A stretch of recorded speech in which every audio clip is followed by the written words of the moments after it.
I now welcome Senator the Honourable Tim Ayres, Minister for Industry and Innovation, Minister for Science, representing the Minister for Climate Change and Energy. Minister, do you wish to make an opening statement? No. Thank you, Minister. I now call officers from the Department in relation to Outcome 1.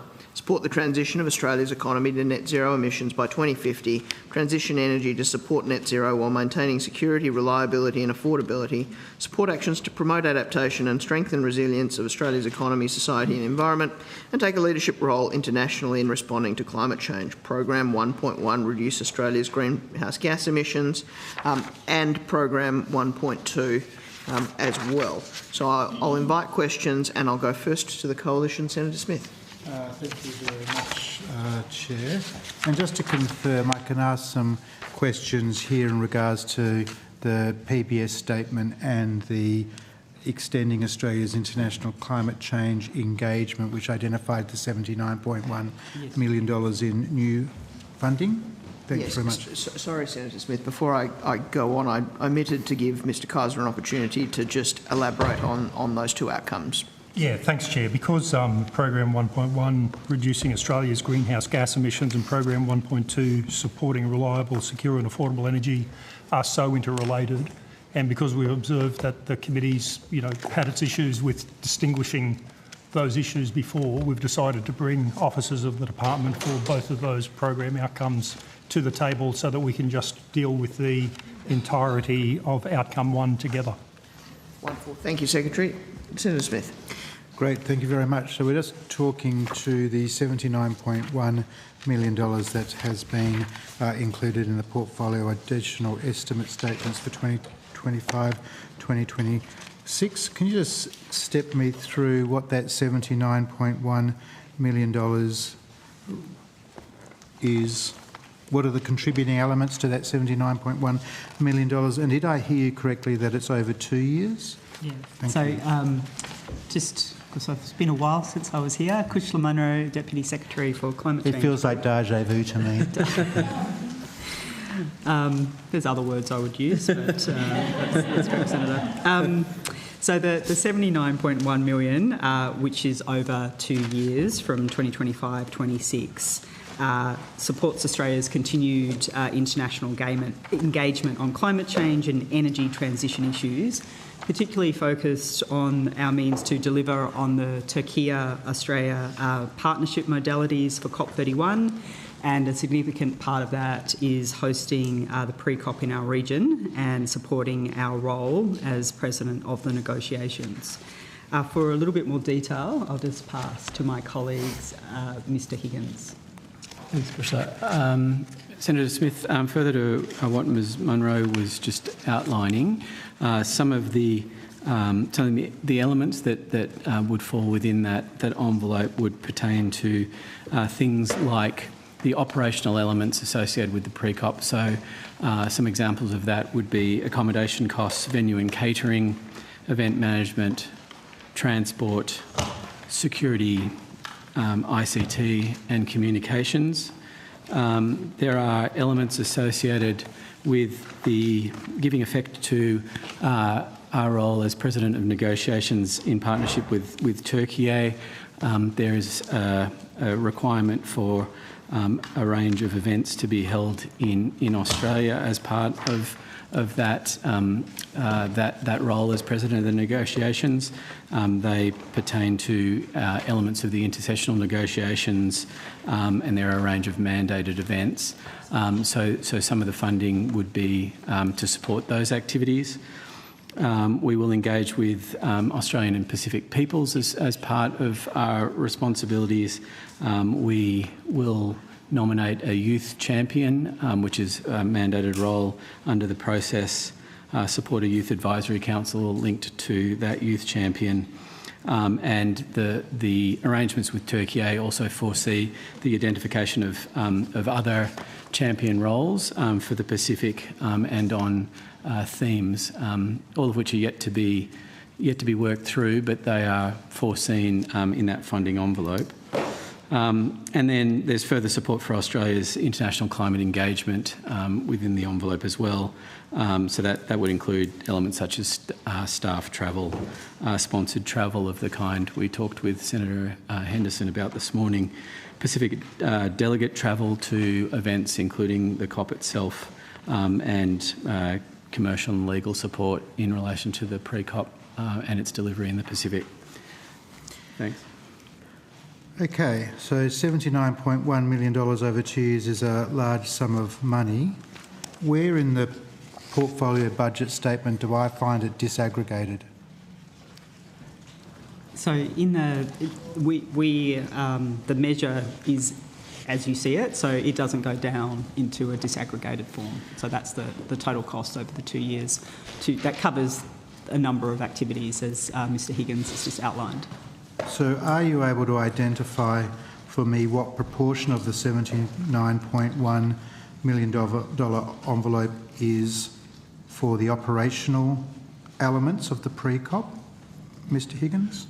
No, I'm not able to provide that detail, and in fact we're yet to work those elements through. We don't yet know, for example, where the pre-COP will be held in the Pacific, or the elements therein, and so in short, no, we don't have a breakdown. Can you provide me details of what is the proportion of the $79.1 million to be used for Mr Bowen's role as President of Negotiations? So on that question, Senator Smith, as I said this morning, this is funding provided to the department, and maybe it's useful just to maybe explain the context of Minister Bowen's role and that of the department. So as is the case, like the department and I guess senior executive have a very critical role to be able to represent Australia's interests as the president of the negotiations. So this is funding provided to the department. Minister Bowen's role is significant in its own right, but his costs, which will largely relate to travel, will be determined on a case-by-case basis. So this is not funding that goes to Minister Bowen's role as President of the negotiations, but more as Australia's role and the DQ's role to be actually able to execute it. So the costs for Mr Bowen in his role as President are open-ended? No, they're not open-ended. But they will be determined on a case-by-case basis. But they're not calculated yet? Sorry. But they're not calculated yet? They're not budgeted for? Ministerial travel, Senator Smith, is approved in a different kind of way, where it certainly is under this government. Mr Higgins, which events have been identified? In your remarks, you identified that the $79.1 million was to be used for operational pre-COP activities. You mentioned communications, ICT, transport, etc. Then the second subset, you mentioned costs associated with the President of Negotiations and events.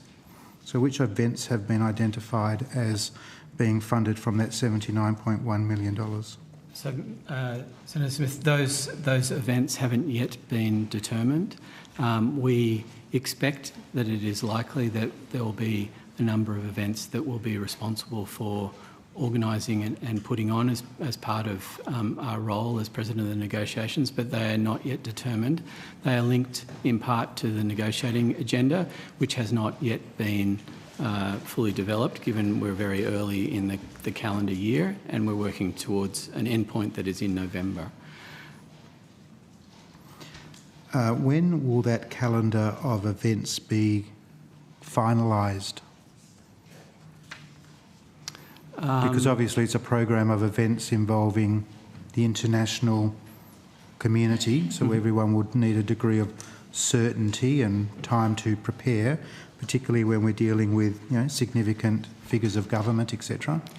That's right, and I think it's our hope that the first of those events would be the pre-COP, the first, not the first in terms of the calendar necessarily, but the most major piece in the events for which we will be responsible.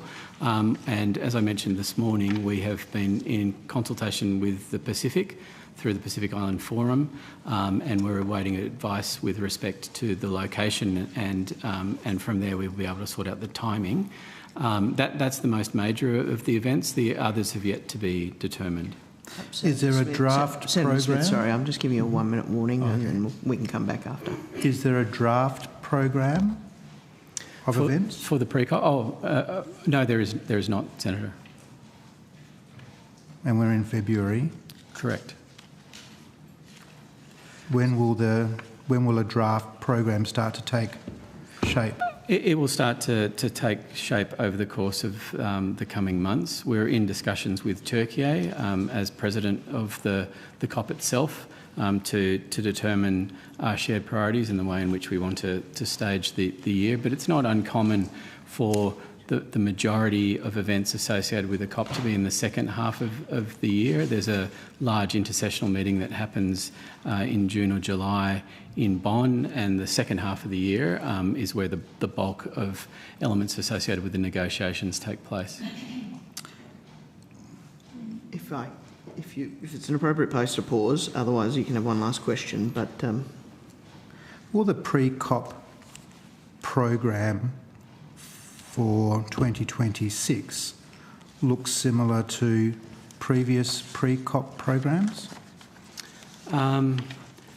I would have to. I wouldn't hazard to guess, Senator. The pre-COP is something that we will have to work through with a Pacific partner, with the government of Turkey that also has an interest, and our Pacific partner will want to be working with the other members of the Pacific Island Forum to ensure that we elevate Pacific priorities in the way that we intend.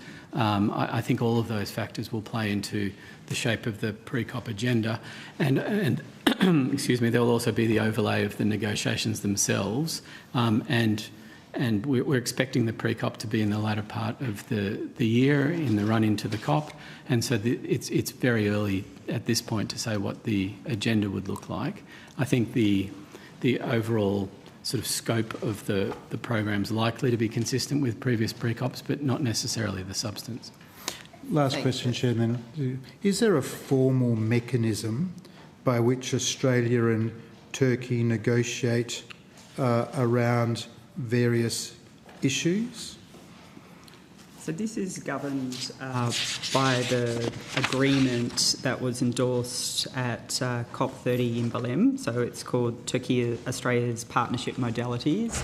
And so that really does set out the definition of the roles and responsibility of Turkey and Australia, and effectively also governs how we will, find agreement in terms of the respective roles that we play. So I'm thinking... Sorry, Senator Smith, I will cut you off, and we'll come back to you once we've made our way around. Senator Hodgins-May.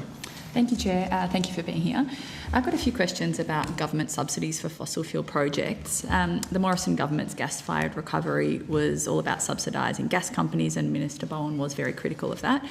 In 2022, Minister Bowen said that there would be no government finance for new coal and gas fields.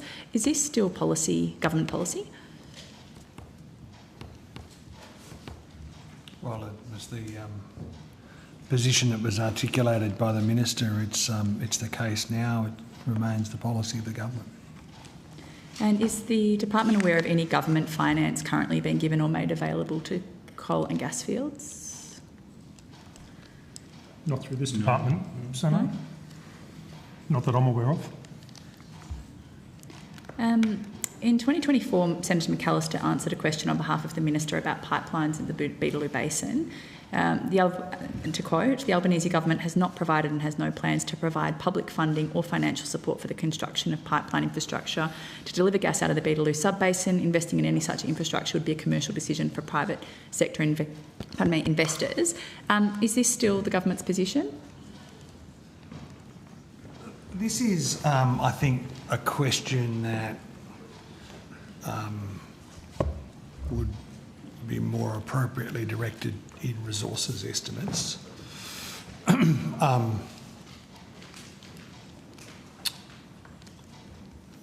Yeah, I think that's more of a resources estimates question. If there were, So does no one here has that? unless there's something that the department can.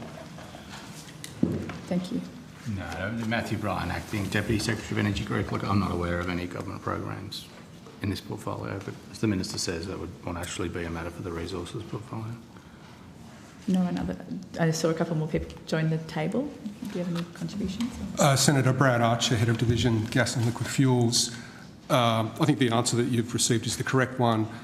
There's a range of initiatives that the government is pursuing to ensure that gas markets are working well and addressing the potential risk of future shortages in gas supply, but not of the nature of subsidies that you're discussing. Okay, so you're not aware of any government funds available or potentially available to new coal and gas projects? Well, there's not, as the officials described, there's no subsidies for producers.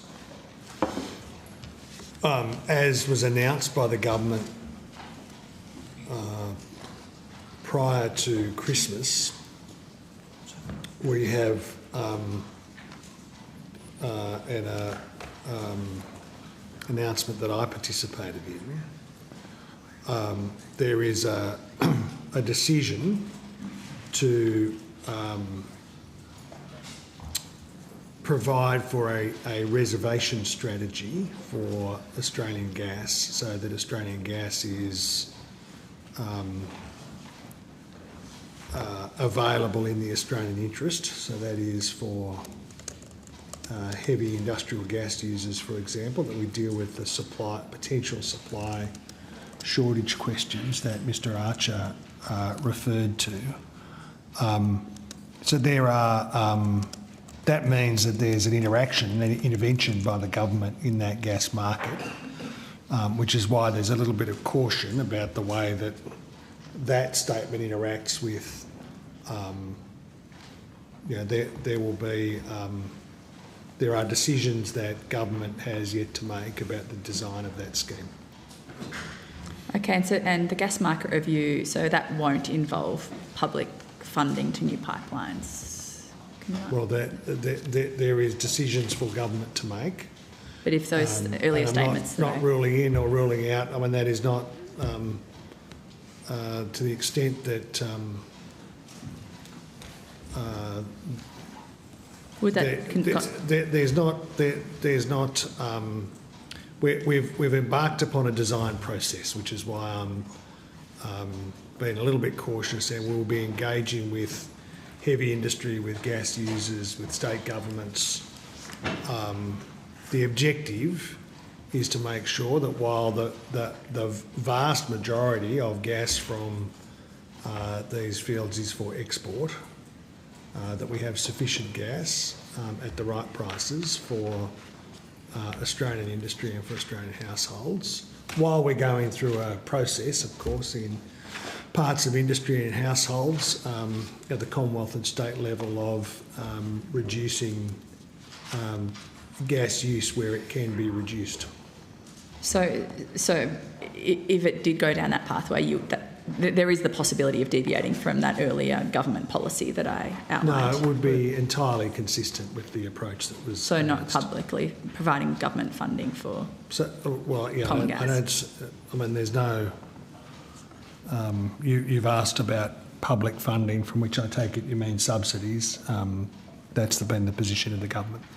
It's certainly not a feature of the recommendations of the Gas Market Review report. Yeah. Okay, thanks. And I suppose we're talking subsidies, grants, loans, any public funding, essentially. There's been talk of a government bulky buy of gas to help bail out industrial facilities. Is this still on the table? Senator Hugh Atkin, Gas Markets Branch. That's not a feature of the findings or recommendations as part of the gas market review that was released at the end of last year. And won't be. So it won't be a feature. Okay. Well, there are a series of questions there that go to programs and efforts led by me in the Department of Industry in relation to smelters, and some of that relates to, not all of that, some of that relates to energy prices and energy availability for industries like parts of the chemical sector where gas is a feedstock. That is, it is not, it's not like in some of these other sectors where gas is a source of heat, a source of industrial heat. These are processes where gas is a chemical part of the process, and very substantial industrial facilities are engaged there. I'm happy to answer questions about that in industry estimates in more detail, because there's a lot of interest in the government intervening to protect industrial capability and blue-collar jobs in regional areas, and to ensure that we've got the capacity for a lower carbon industrial future for those regions. But it's a bit hard for these officials to answer some of those questions because they're engaged at a design level, but not in the day-to-day work in relation to some of these smelters in particular. Right, and staying on the gas market review, what timeline are you working to, and when can we expect it to be announced? Sorry if you've been asked that previously, you may have been. It's fine, Senator, thank you. At the end of last year, the government released the gas market review report and opened up a round of consultation on the detailed design of the recommendations that are set out in that report. The department's website is currently open to receive submissions through until the end of March. Once we receive those submissions on the detailed design, the next step will be a process of public consultation on turning that detailed design into legislative instrument by way of preparation for implementation in 2027. And is there an approximate timeline for that process, next phase? So we would be hopefully be out for consultation on a draft instrument by the middle of the year, ahead of preparation for implementation in 2027. Yep, okay. Sorry, Senator, just to add to that, so that relates specifically to the domestic gas reservation mechanism. There are a range of other recommendations that the government has agreed to in the gas market review report, and we'll be developing a program of work around the implementation of those recommendations as well. But certainly our focus at the moment is on the reservation scheme. Yep. Just one more minute. Okay. Can you provide any more specificity around what policy components are being worked on? For example, is a gas export tax open to the government to implement? Well, it's not something we're actively considering as part of the agenda around the gas market review. There are other gas market reforms that we're considering, including under the auspices of the Ministerial Council, so the Energy and Climate Change Ministerial Council. That goes more to the regulatory arrangements and the powers of the Australian Energy Market Operator. We're not actively considering a tax.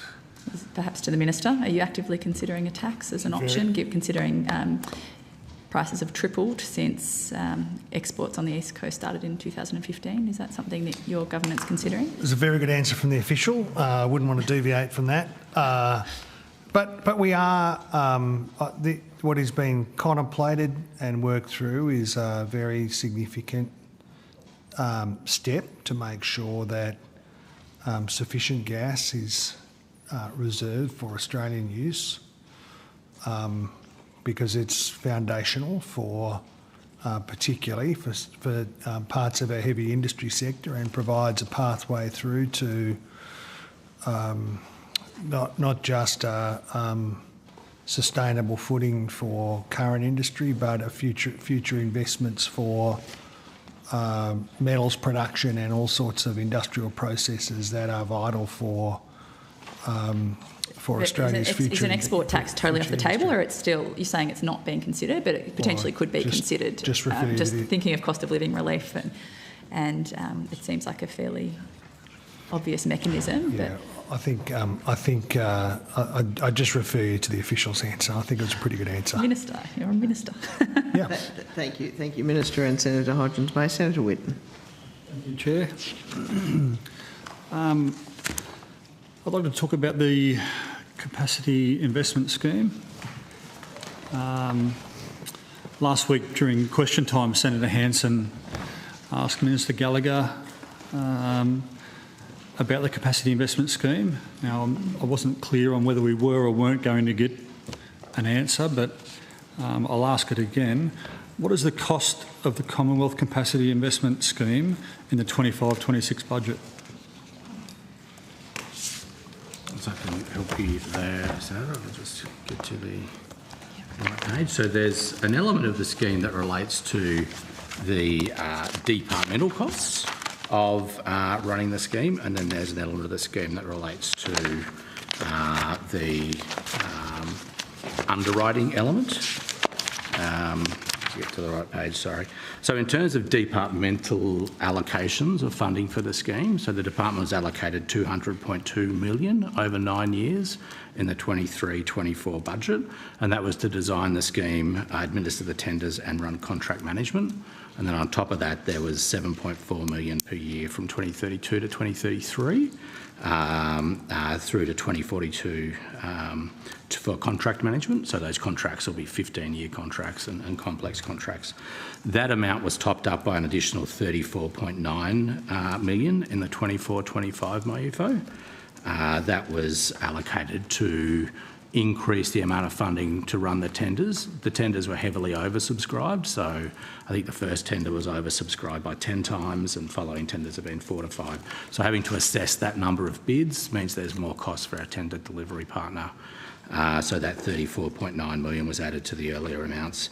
And then in the most recent 24-25 MyUFO, an additional $17.1 million was allocated. And that's really now that we've got a better understanding of the contracts and how we manage the contracts, and also how we're going to verify the payments to the producers. So that's the departmental side.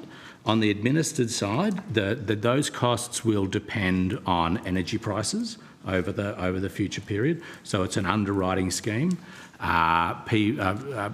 Proponents bid in a floor, a ceiling, a cap each year, and the amount of support they receive depends on how energy prices play out over the next 15 years. Our estimate of that when we first designed the scheme was not for publication. So in the budget measures, when we release a measure, sometimes they put NFP, not for publication. And generally we do that, the Commonwealth Government does that where we're embarking on a tender process and we don't want to disclose to the bidders how much we've set aside for that tender. So this is one of those occasions. It's marked not for publication. The reason we do that is to extract the best value for the taxpayer. Obviously, if we, we're looking to fund 40 gigawatts. If we announce the total amount, you just sort of divide that by 40, and that's what people would bid in. So maintain competitive tension in the tenders. The government has not at this time disclosed its estimated underwriting costs. But as I said before, that really is a function of energy prices. In the welcome world where energy prices are low, the scheme will have a higher cost. But there will also be benefits to the economy in terms of additional bill relief for households, more competitive businesses, more employment in a world where energy prices are unfortunately higher. I hope that isn't the case. If the scheme doesn't work, then the scheme's not going to cost very much. So I think hopefully that's helpful, Senator. Thank you. So in the MyUFO, in the contingent liabilities that are quantifiable, it's saying modified. I'm assuming modified is modified up, not modified. Yeah, thank you. I assume, Senator, it's to take account of the projects that we have on our books, so to speak, change each year. So these numbers will get changed each year as we contract more projects. So modified means it's increased or decreased? Is that the... That's right. They don't recognise the contingent liability until a contract is signed, and as we run through the tender program and sign more contracts, the contingent liability will increase. They also recognise a contingent asset, of course, so the companies make a number of obligations to us in return, and that contingent asset, is on the books as well as the contingent liability, and that will also grow as we receive more project bonds. All right. Can you give any definition of what the asset might be, or...? At the beginning of the tender, when entities sign a contract, a capacity investment scheme agreement, they have a period, is it 30 days? 20 days. 20 days to then lodge with us a project bond where they promise that they'll deliver the project, and if they don't, then we can keep some or all of that project bond, so if they fail their obligations to us. Okay. Can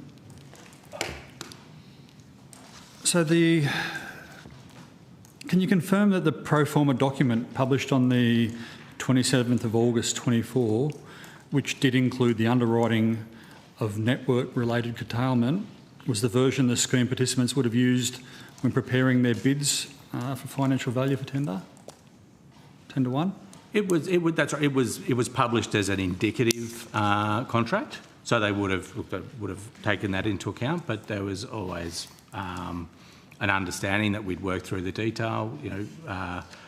Project proponents were invited to submit changes to that contract. Once we worked through all those submitted bids, we took all their ideas on board.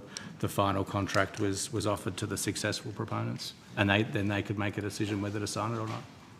And did you communicate the change to remove the curtailment from the underwriting payments to applicants prior to the issuance of the final execution version? Yes. Yep. They had the final contract. So they were all aware of it? Correct.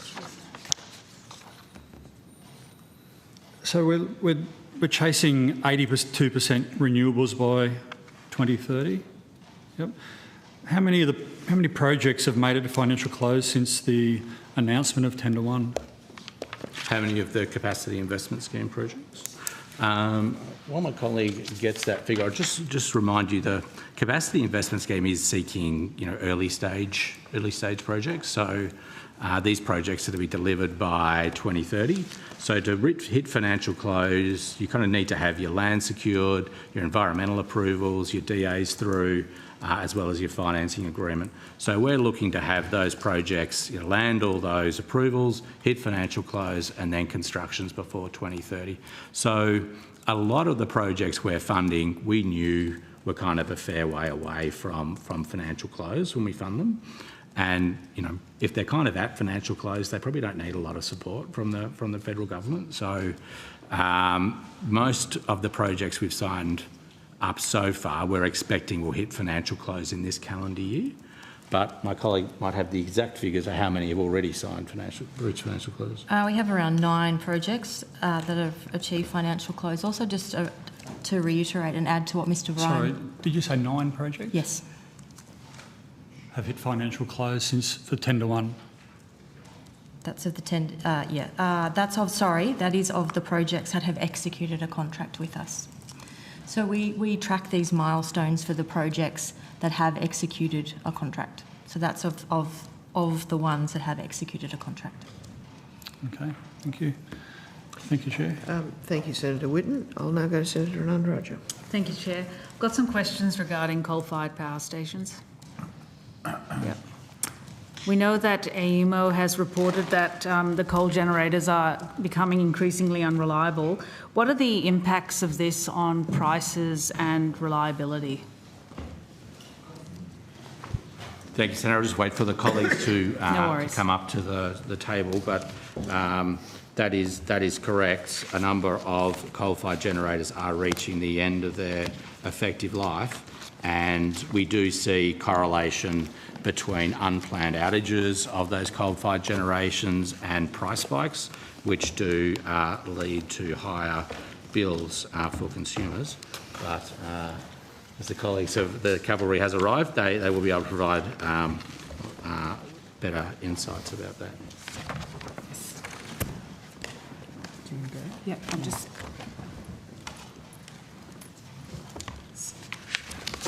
Apologies, just looking for the right brief.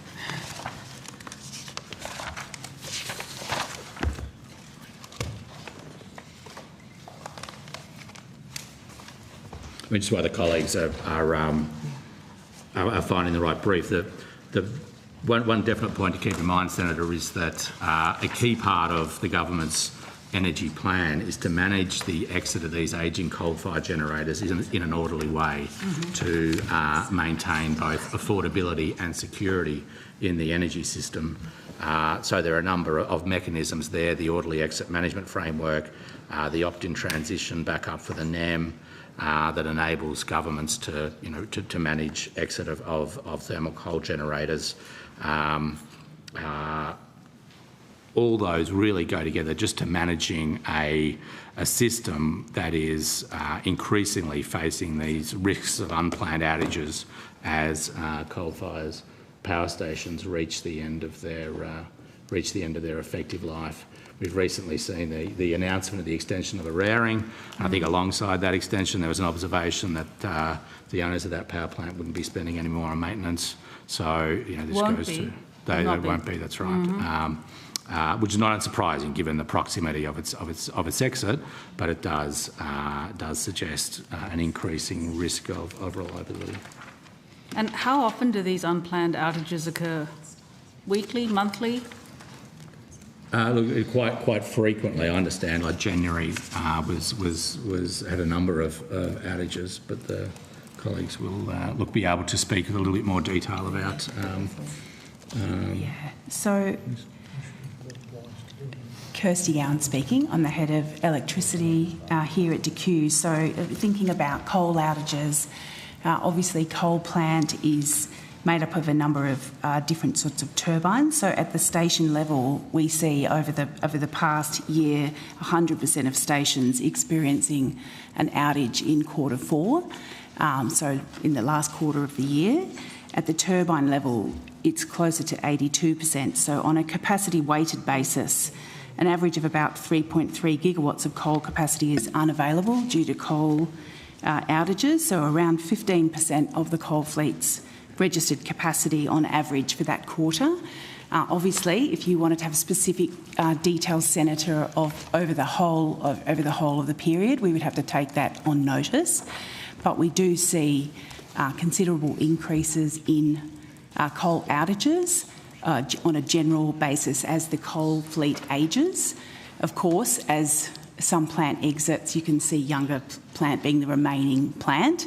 So you can see, for example, in AEMO's forecast of coal reliability where they had predicted Eraring to exit, the exiting of Eraring caused a lift in reliability, but with Eraring staying in, coal reliability is on average lower as the assets reach end of life.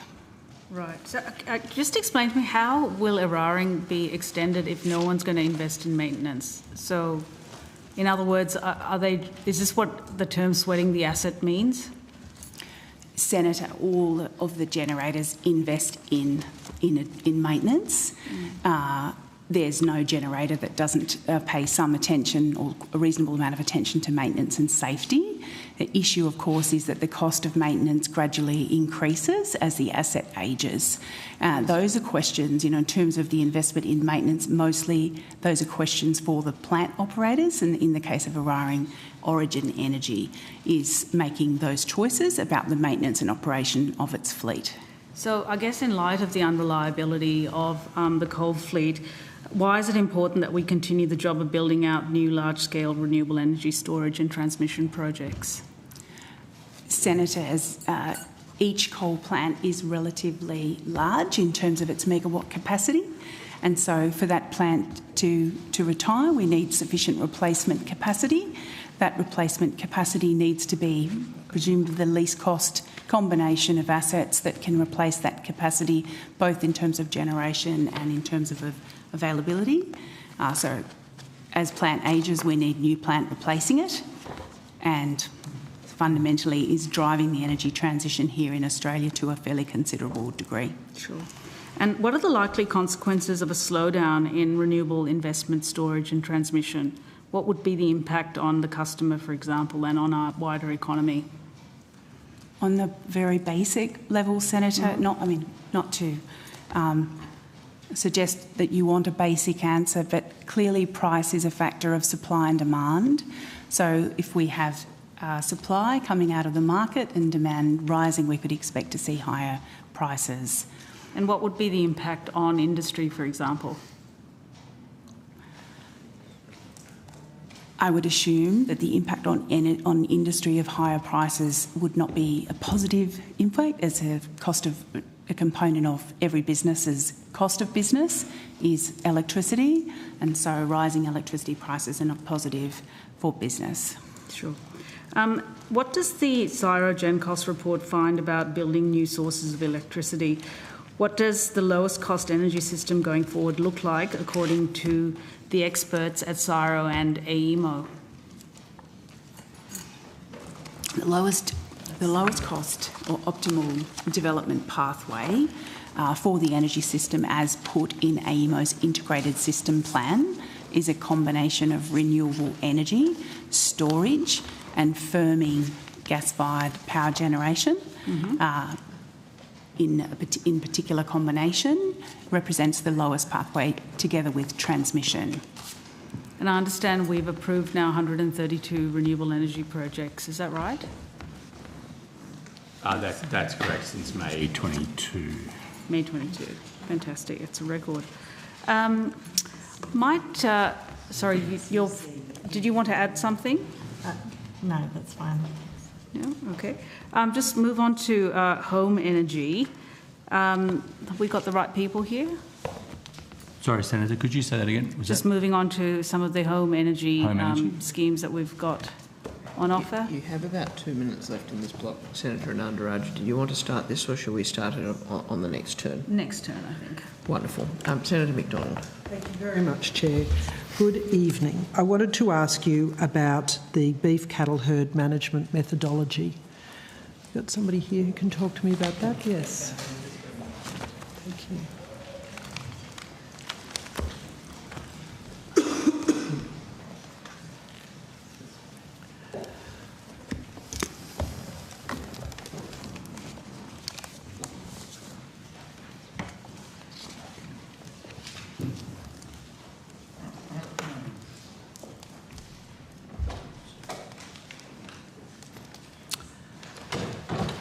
Who shall I direct my questions to? Mr Hutchinson? Good evening, Senator Andrew Hutchinson, Head of Emissions Reduction Division, and I'm joined by my colleague, Mr Searson.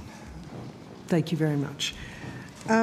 My question is, what is the figure that agricultural industries have invested in research and development to support the government's emissions reduction program? Senator, that question relates to R&D across investments across all departments of government, especially Department of Agriculture, I would assume. So I could say I don't have that information to hand. It would need to take it on notice. All right, thank you. Senator, if it helps, we could talk to some of the programs that government has been investing in that space, but your question, as I heard it, was about industry investment. That's correct. If you wouldn't mind, I'll just go through my questions and then we might get to circle back to where you wanted to get to. Do you know what is the figure that the red meat industry specifically has invested in research and development to support the government's emissions reduction program? Senator, we don't have those figures in front of us, but we're very happy to take that on notice and do our best to answer those. Thank you. What percentage of Australia's greenhouse gas emissions does agriculture produce? Senator, we do have those figures there. If you just bear with us for a second. Here we go. You've got the full bench, Senator, as we just try to provide the best answers that we can. Thank you. I'm joined by numerous of my other colleagues. While Ms Pentony is setting up, the headline figure that we have is that agriculture accounts for 18.4%. That is 80.4 million tonnes of Australia's emissions in the year to June 2025. That is, of course, a combination of livestock, cropping, those sorts of activities. Well, that leads me neatly to my next question, which is what percentage of Australia's greenhouse gas emissions does beef production produce? I'll have to defer to my colleague, Ms Pentony, on that one. I don't have those figures to hand, I'm sorry. Would you, on notice, be able to supply that? Supply them on notice. Senator, my colleague, Mr Ryan, might be able to assist. Thank you. I could, Matthew Ryan, Green Shed, Land and Transport. I've got figures here for agriculture in megatons in 2025, if that's helpful. Yes, please. 43 million tonnes of grazing beef, 2 million tonnes of grain-fed beef. Yep, the rest, well, there's dairy of 7 megatonne. So 43 from grass-fed, 2 from grain-fed and 7 from dairy. Yep. And cattle, you just after cattle, I've got sheep as well. Well, let's just leave it at cattle for the moment so that the chair remains happy with me. Well, we get to ducks and chickens, maybe. Yes, exactly. We're not going to go there, Senator Ayres. Is the beef cattle herd management method the main policy for reducing emissions? Senator, between Mr Ryan and I and perhaps Mr Searson, we can provide you with the best answer. It was one of several policies. There's a range of investments that government has made, both in directly and indirectly assisting agriculture in general and livestock industries to reduce, better account for and build capacity to reduce emissions. Happy to talk you through some of those, but the beef herd method is certainly not the only policy instrument. Okay, let's put a pin in that one for time, because I might have to ask you to provide that information on notice. Did the sunset clause for the beef cattle herd management method take effect on the 1st of October last year? Yes, Senator. So, as legislative instruments, methods under the Australian Carbon Credit Unit scheme, such as the beef cattle herd management method, sunsets after 10 years of operation, and that occurred on the 1st of October 2025. Okay, so what are the other methods that remain in place? Under the ACCU scheme? Yes. Senator, we can perhaps provide you on notice the full list, but there are 14 methods currently on foot under the scheme. For beef cattle? No, across. Sorry, I heard your question as applying to all methods under the scheme. No, Apologies.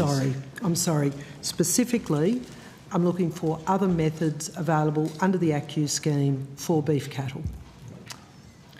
Yeah, but there was one method, the beef cattle herd management method, which sunsetted, as you were referring to earlier, on the 1st of October. Right. So that means there's currently no other methods available for emissions reduction under the ACCU scheme for beef cattle. For beef cattle. So everyone's very keen to assist, Senator. Excellent. And I promise I'll stop talking. But there are, of course, as you'd be well aware, a range of opportunities for farmers that do run cattle on their property to participate in the ACCU scheme beyond the emissions reductions from beef themselves.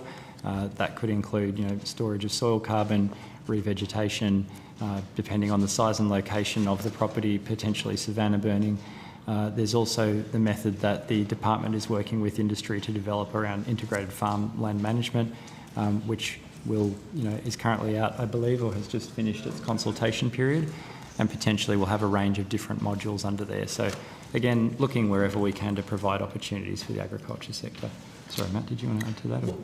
Maybe perhaps be helpful, Senator. There's a carbon farming outreach program that's run, used to be with the department, transitioned over to DAF, and that actually takes landholders, including First Nations, through the different things that might be available, whether it's government-funded Commonwealth or state government, the ACCU methods that may be in place, but also directs them to things like the Merrill program, which is the methane reduction program that's run out of DQ.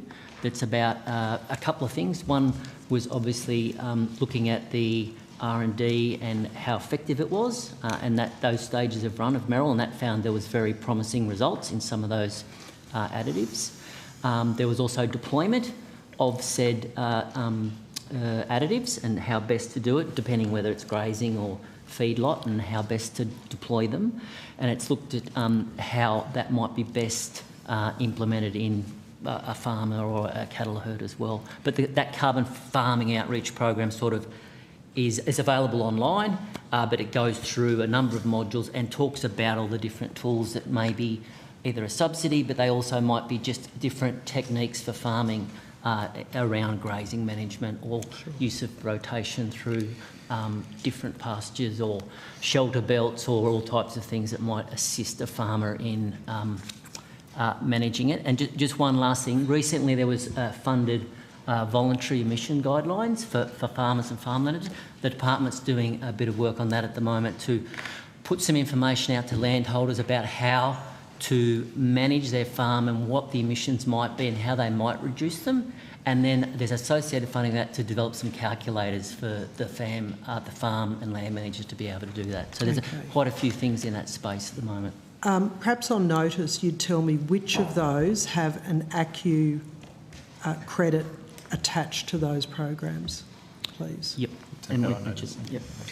Has the Emissions Reduction Assurance Committee finalised its sunsetting review? Senator, you were asking about the beef cattle herd management method. Yeah, that's right. So the Assistant Minister asked the Emissions Reduction Assurance Committee to undertake a review of the merits of making a new beef cattle herd management method.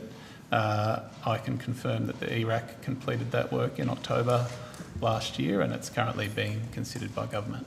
Okay, so it's waiting for the Minister to either approve it or otherwise. So that was October of 2025. Yep. What is the current status of the beef cattle herd management method? Well, as we were discussing earlier, Senator, the method has sunset. However, projects that were registered under the method continue until their crediting period expires. So there are a number of projects ongoing under that method. Senator McDonald, just 1 minute. Did you say one more? Either one more or 1 minute, but they may be the same. So, was your advice just then that the ERAC review will be released when the Minister provides approval or otherwise? Yes. Okay.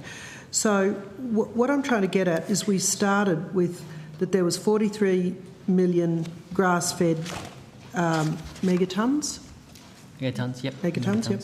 2 million grain megatons and 7 dairy megatons, but we've not actually been able to identify anywhere that graziers and farmers have been able to get a ACCU method for reduction of the cattle emissions.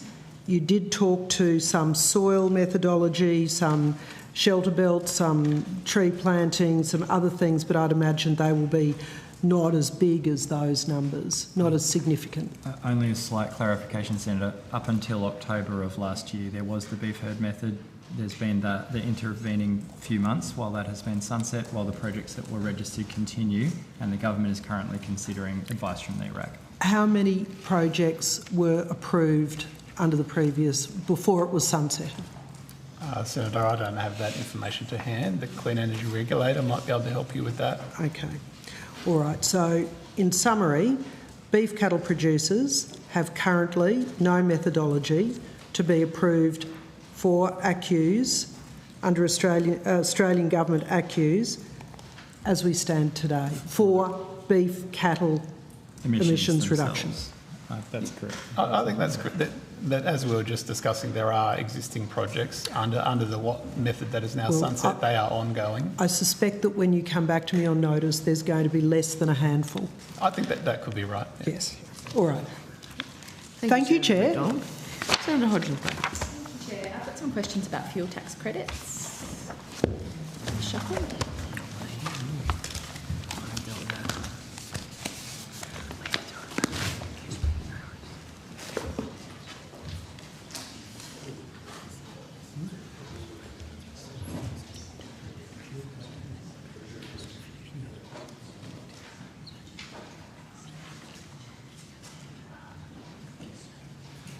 I think just while officials are assembling themselves on this question, it's a tax system question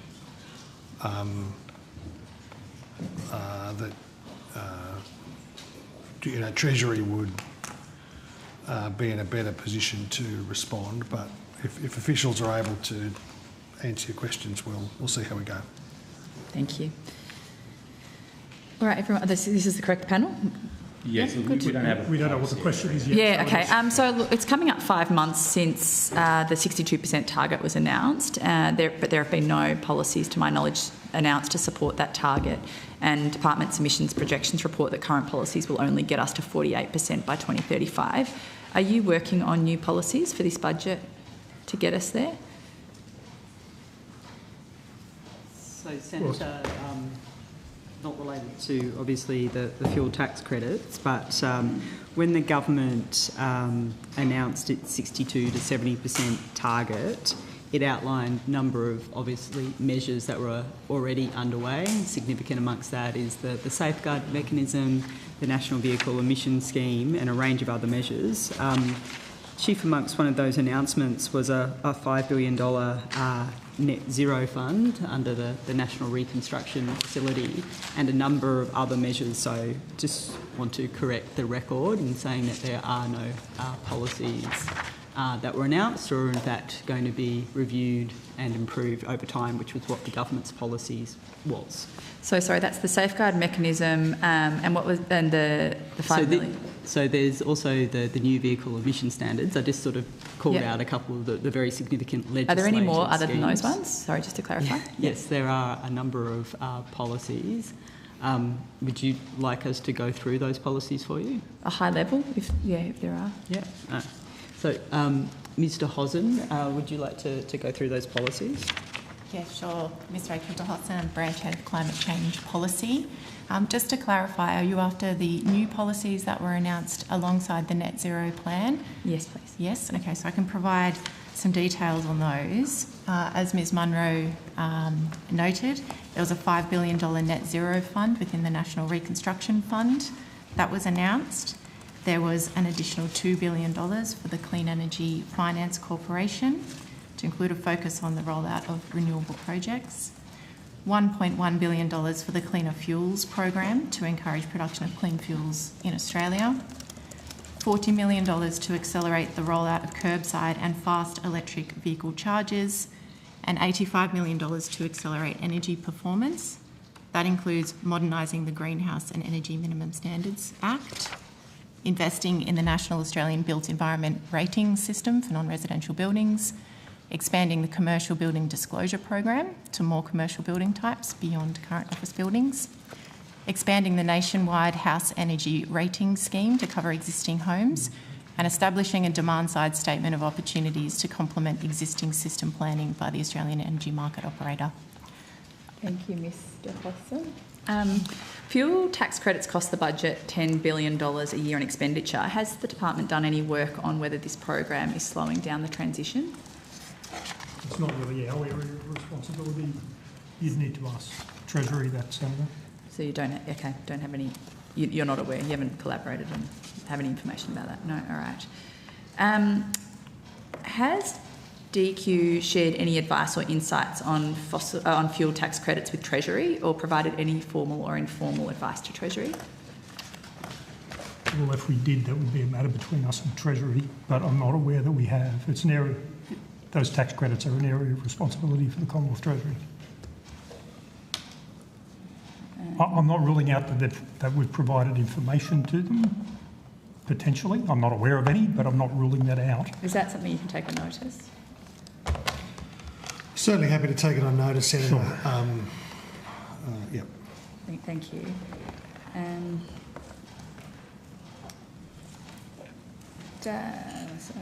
Does the government have any oversight of when these big capital investment decisions are being made by mining companies, for example, new truck fleets or diesel generators? Because right now the FTC regime tells them to invest in polluting instead of clean energies. Do you have any oversight of when those big capital investment decisions are being made? Not in this department, Senator. Okay. Certainly something that in my work you come across regularly in the iron ore sector, for example, significant R&D investments and in rail transport, looking at alternatives to diesel in that sector, in the copper sector. copper mining moving from trucks to rail has very significant cost and emissions advantages for mines. So there's certainly a high level of interest from elements of the sector, as you say, as they approach the end of capital cycles in their internal transport infrastructure, motivated by cost as much as anything else. And I suppose just from an outside perspective, it does seem to be a scheme that does encourage pollution. Is that not a concern of DQ? That it encourages investing in pollution. What does? The fuel tax credits. Well, I think Treasury colleagues would argue that's an input tax credit, and there's a very complicated argument they will put to you about whether it's a good idea to tax intermediary products or final products, and that's been the long-standing rationale for the diesel fuel rebate scheme.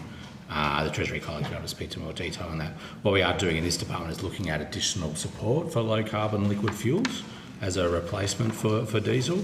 So on the 17th of September 25, the government announced, as Mr Lawson mentioned, the $1.1 billion for support for low-carbon liquid fuel projects that will support that market for low-carbon liquid fuels that will replace fuels like diesel. So that's a production-linked incentive that will support projects that are ready to go and near final investment decision and commercial production in the near future. And that's a real opportunity, I think, for Australia to benefit from the transition to a low-carbon future. At the moment, liquid fuels account for more than half of all energy demand, 30% of our net emissions. So if we can transition those fuels to low-carbon liquid fuels, it'll deliver a massive benefit to regional Australia, but also help with those emissions. Yeah, we are on those fuels. We are hearing that there isn't really much of a market for low-carbon fuels given the expense. Are you doing any work on this? I suppose examining just demand side rather than supply side of those liquid fuels. There is the cleaner fuels program that builds on that. The efforts to build a low carbon liquid fuels program. So that's $250 million under the Future Made in Australia Innovation Fund, and $33.5 million under the SAF funding initiative to support aviation fuel development projects.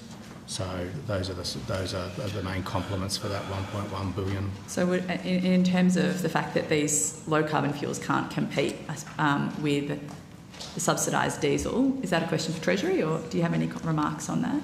I think the design of the diesel fuel rebate is certainly an issue for Treasury. I think in terms of setting the environments for a successful low carbon liquid fuel market, that's something this department's very active in. It's engaging with a range of industry representatives from diverse sectors to understand sort of preferences and risks and challenges. It's not something you can just turn the tap on overnight. But the first step there is that research and those production incentives that have been put in place. Do you think though that it's unlikely that they're going to transition to those cleaner fuels whilst the FTC scheme is in place? And are you doing any work to sort of push or advocate that shift happen, that they de-incentivise the use of? Yeah. So we're doing that work, that consultation with industry, that impact analysis of demand side measures. We'll further consult on the cost and benefits of different actions. So that consultation's happening.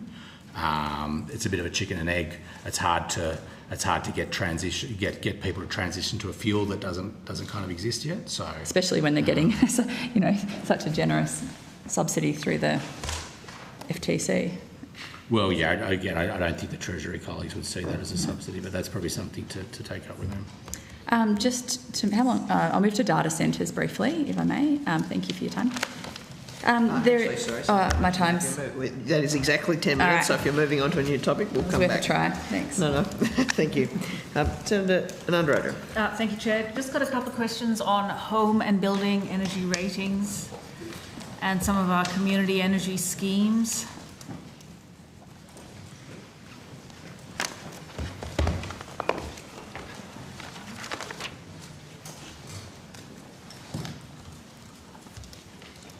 Are we good? Yep. All right. What are home and building energy ratings, and why are they important to unlocking energy efficiency? Senator David Atkins, Acting Head of Division Energy Performance. Energy ratings for buildings, particularly both homes and commercial buildings, are important because they provide the building occupants and owners with information that can help them lower their cost of energy, the cost of the building running, and also improve the comfort and safety of living and working in that space. And how do people determine their energy rating? Is there an app or a website or a... There are predominantly two main schemes. In the commercial building space, there's the National Australian Built Environment Rating Scheme, or NABERS, a bit reminiscent of the TV show, but a different meaning and a different acronym. That is a world-leading and performance-based scheme which looks at the energy costs of various commercial buildings, and the tools are specific to the building type, the commercial building types. There's an office building type, there's a data centre tool, there's a et cetera, et cetera. I'll throw to my colleague, Mr Vitoroni, who'll speak a bit about the residential side of things. Yeah, thank you, Senator. Chris Vitoroni, Branch Head, Home Ratings and Disclosure. So the Nationwide House Energy Rating Scheme, or NATAS as it's known in the industry, provides information on a home's energy performance and emissions, and that enables regulation of the energy performance of new homes, but it also supports households and the finance sector to invest in home energy upgrades for existing homes. The way that works in practice for new homes, the builder or the proponent of a new home build will obtain a NATAS rating based on the design of the home. As part of the building approval process, that's undertaken by an accredited NATAS assessor. And we're in the process at the moment of expanding NATAS to make it available for existing homes. And in that case, an accredited assessor attends the home, undertakes an assessment of the home, and then generates a rating based on the energy performance features of that home. Okay, and it's called NATA, is it? NATAS. NATAS? NATAS. How do you spell that? NATHERS. Nationwide House Energy Rating Scheme. Okay, Senator. that's better. Thanks. How are private investors using these energy ratings to help tenants and developers achieve more from their investments? So, Senator, I guess there's an opportunity for both owner-occupiers and property investors, landlords, to obtain a home energy rating, which provides information on, obviously, the energy efficiency features and the comfort of a home. But in the case of the existing home ratings, it also means that the occupant or the property owner can also obtain upgrade guidance that they can use to make improvements to the home that will ultimately improve the comfort for occupants, but also reduce the running costs and emissions associated with the dwelling. Sure. And Senator, in the commercial side, the Commercial Buildings Disclosure Program that the department administers obliges building owners, office building owners with buildings over 1,000 square metres to disclose ratings at time of advertising. There's been a strong correlation between the running of that program and a very significant reduction in the energy usage per square metre of buildings in the program. It's of the order of a 40% reduction over the 13 or so years of the program. So, really statistically and commercially significant reductions in running costs from that program. NABERS tools are also available to uptake on a voluntary basis across a wide range of commercial building types. And as I mentioned, they are specifically tuned to that commercial building type. So the hotel tool is tuned for hotels, for instance. And that correlation between buildings getting ratings and seeing those reductions in energy consumption are there across all building types. Part of the advertising for office buildings is the NABERS rating, and it potentially can be a selling point. And do you have similar data for the residential sector as well? For the new homes, I guess. Yes, Senator. So the scheme for new homes has been in operation for about 30 years. So there is data available that CSIRO provides through the Australian Housing Data Portal. They've actually recently commissioned a new initiative where that is searchable at the property level. But for existing homes, we're really just in the process of rolling that out, so it's fairly limited But at the moment. you have aggregate data in the way for commercial buildings you can see a 40% reduction over time. Have you got that sort of aggregate data? Is it 40% as well for existing residential homes? Or for new residential homes, sorry? So we do know, Senator, for example, that around 70% of Australia's 11 million homes were built before the introduction of minimum energy efficiency requirements. The average existing home is estimated to rate less than 3 out of 10 stars, which is the rating that a NATA's assessment provides. That compares to the 7-star minimum requirements for new home builds. An analysis has shown that improving a home from 3 to 5 stars, for example, could reduce the energy needed for heating and cooling a home by around 40%. All right, okay, that's really interesting. Just a question regarding the Game On program. What are some of the broader benefits for education and the energy transformation of activating sports clubs with solar and batteries, such as the Game On program? So the Game On program, it's somewhere here, will or aims to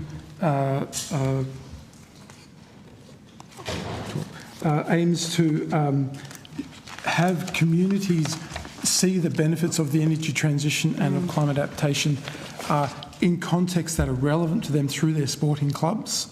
And so it's really a very grassroots kind of program that we're aiming to run, and for grassroots sporting clubs to see direct benefits from, for example, putting solar and batteries on their clubhouses, putting shading over playing surfaces or practice surfaces. They can expand the window in which they can practice in less seasonal weather, or improving lighting or drainage, for instance. Okay. I might ask if my colleague, Mr. Sheldon, has anything further to add on that. No, I think you've answered that well, Mr. Atkins. Thank you. When will that open? That program was announced last year, Senator, as in currently in detailed program design. Are clubs applying now?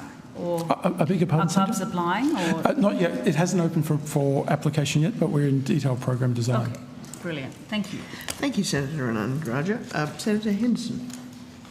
Thank you very much, Chair.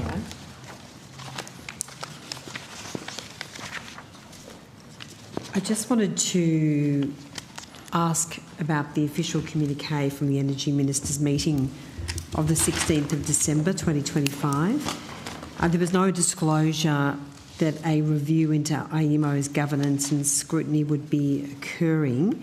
Can I understand why that was kept secret? Mr. Kaiser, who would best answer that?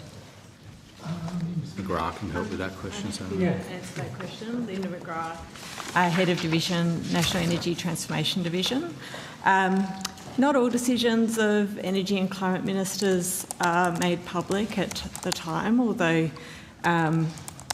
generally they are disclosed through the communique. But there's times where there's market sensitive or other reasons why they're not disclosed immediately.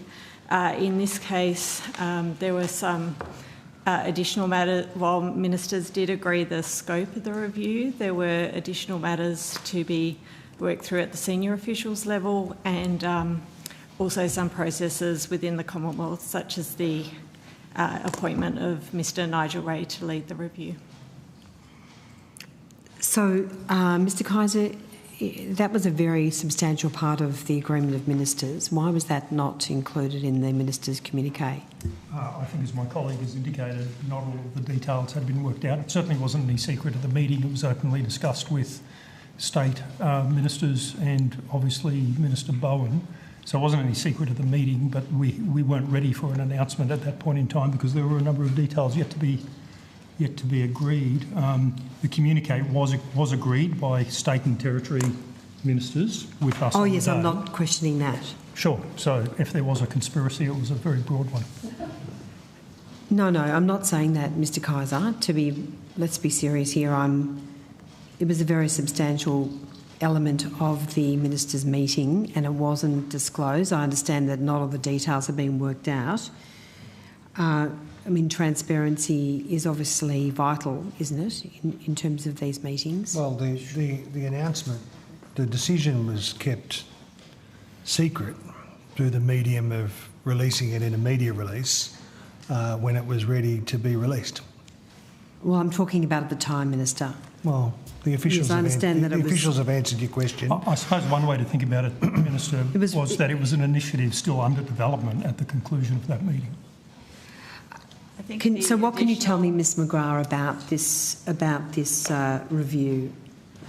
Well, just if I can finish answering on the previous question, just the additional context was the meeting was held in the week prior to Christmas.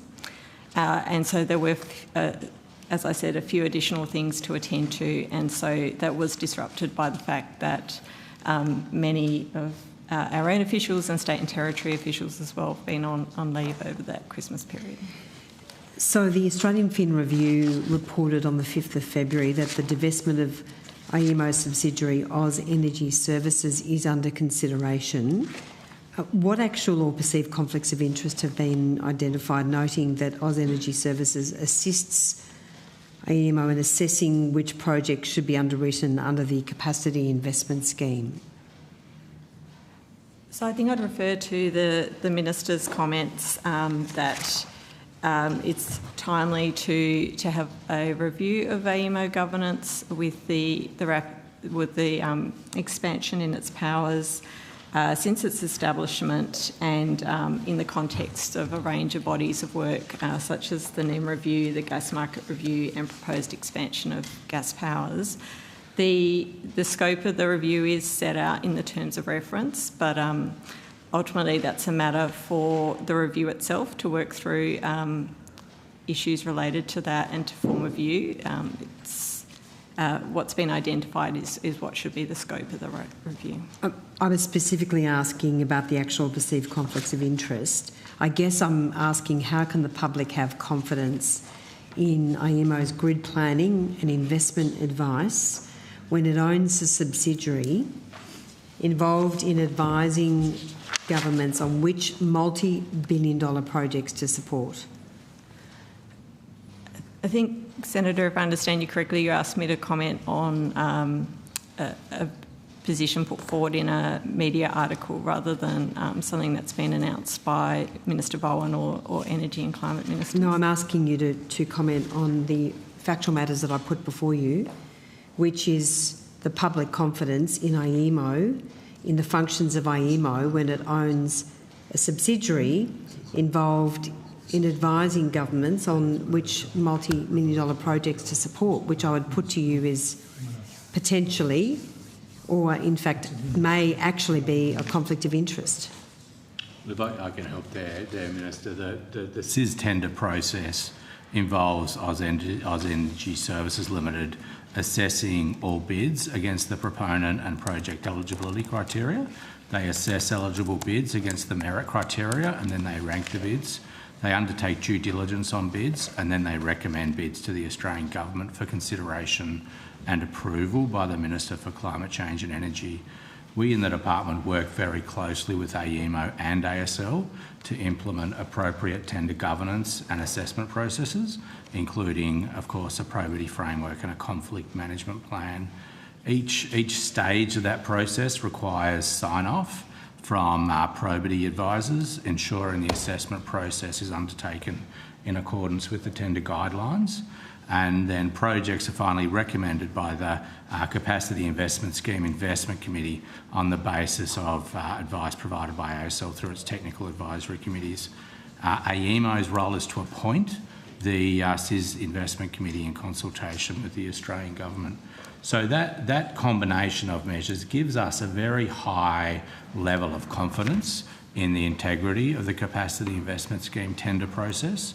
and it's a process that certainly has ticked every probity box so far in the process. I guess, look, I raise those concerns, and you may have probity measures in place, but the conflict or the ownership issues between AEMO and AusEnergy Services are there for all to see. And clearly some state ministers have expressed concerns about AEMO, that it's no longer sufficiently accountable to governments which fund and empower it. Can I ask about the specific failures of oversight which prompted what appears to be an urgent review of AEMO? Well, I think Ms McGrath addressed that well. It's really just as these market bodies grow and evolve over time, it's appropriate at regular periods to ask whether the governance has kept up to date. AEMO is playing an incredibly important work in the transition through documents like the ISP and the EC reports. We've talked earlier today about some of the work they're looking on in terms of the gas markets, and they are also playing an important role through their subsidiary ASL. I don't think there are any any concerns about any conflict of interest between AEMO and ASL in the administration of SIS contracts. I think it's more a review, just asking, given the evolving nature of energy markets and AEMO's role, can the governance structures be improved? I'm not sure. It's not jumping to mind to me, Senator, what conflict you are getting at. Maybe I'm missing something. 1 minute warning, Senator Henderson. Can I quickly ask about the LTRSA tool, the Long-Term Reliability and Supply Adequacy tool, which allows AEMO to underwrite gas projects without even considering the price? I mean, how is this not fiscally reckless, given the scope of AEMO's powers? Senator Andrew Pankowski, Branch Head Gas Transformation Strategy. The expanded powers that are being looked at for AEMO is currently being consulted on. Ministers have put a consultation paper out with a possible mechanism, the LTRSA tool.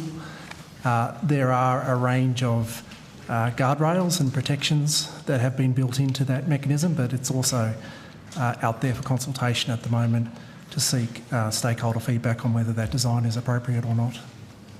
So you are undertaking feedback, consultation, because the gas industry is strongly opposed to this on the basis that it could significantly distort market outcomes? I have seen some of the media around that. It's fair to say that we've had discussions with a range of gas stakeholders as part of this consultation, and there are different views that are coming forward in those discussions, but we will get that information and the views of stakeholders through that consultation process, which closes at the end of this week. Okay, we're just going to break now for 10 minutes, or 12, and then we'll come back. Okay. That was 10-minute block. Chair, could I ask before we break if the committee has any further advice to portfolio agencies, because given the hour, it's very unlikely that we'll get to all of them, and I'm just wondering if there's some more that can be released. I'm sure they would appreciate it. No, it remains front of my list, Mr Kaiser, and I will see at the break if that is possible. It's not something that we have stopped discussing in the recent past, but I'll see if I can confirm when we return. We'll be back at 9:45. Thank you very much. I'm sure they'd be grateful.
We will recommence outcomes 1.1 and 1.2, and the call goes to Senator Hodgins-May.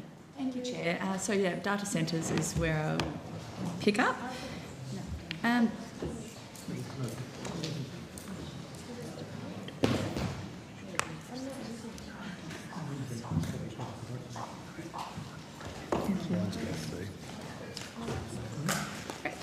There's a backlash occurring in the US because of the massive energy demands of data centres, driving up energy bills for nearby homes and businesses. What's the government doing to ensure that that doesn't happen here? Thanks, Senator. So it is the case, as you said, that there's much commentary about the situation with data centres in the US. In Australia, we're still in the relatively early stages of data centre rollout in Australia. It's around 2% of the NEM grid-supplied electricity, and it's forecast by AEMO to grow to 6% by 2030. So as you'd be aware, digitisation is a key driver of productivity in Australia, and so having data centres in Australia is essential to our modern economy and deployment of technologies. In terms of what the government is doing, we're working with, through our energy and climate ministers, which we were just talking about prior to the break. The government's working with state and territories, energy market bodies, network service providers and the data centre industry to harness the opportunities. In particular, there is a range of work that's been commissioned by ECMC, principally to look at, and my colleague can provide more details, but essentially to make sure that costs are not being passed on to consumers through the increase of data centres in Australia, and also to manage grid impacts, particularly to look to have flexibility in the way that data centres draw power from the grid. There's a lot more I could say, but there's a lot of opportunities as well in terms of data centres, so seeking to leverage those too. Yeah, thanks. Look, I suppose early stages seems like the exact time to be putting those guardrails into place. Exactly. And I didn't get a lot from your answer about what specific measures are being considered, and I think it does have some parallels to the gas exporters doing the same thing to prices here in Australia. So I just want to be, I suppose, reassured that guardrails are being put in place. It's not just a talk fest. Yeah, let us talk you through the specific initiatives. Yeah. Thanks, Senator. I'm David Earl, Acting Branch Head of the Office of Energy Economics. As Ms McGrath said, we're working closely with the states and territories, the energy market bodies, network service providers and the industry itself to manage the implications of data centres for the grid. When ministers met in December at the Energy, they commissioned a range of work to essentially manage those grid impacts. And I'll just go through some of the things that we're working on. So we're working very closely with AEMO. Ms McGrath mentioned forecasting. So forecasting is really important because to feed into the integrated system plan and ensure that we've got sufficient investment in supply coming in to manage the increase in demand. Data centres they can support the grid by soaking up excess demand in the middle of the day, which reduces curtailment from solar. But a crucial tool for managing the integration during peak periods is demand flex. So we're sort of working with industry on what potential opportunities there are to sort of incentivise demand flexibility. We're also considering how we can leverage data centre investment to deploy some additional renewables into the grid or other options to support the transition. So that's things like on-site batteries, the use of low-carbon liquid fuels in their diesel backup generators and other things like that to support the transition. Energy efficiency improvements and also an option to take some of the pressure off the grid.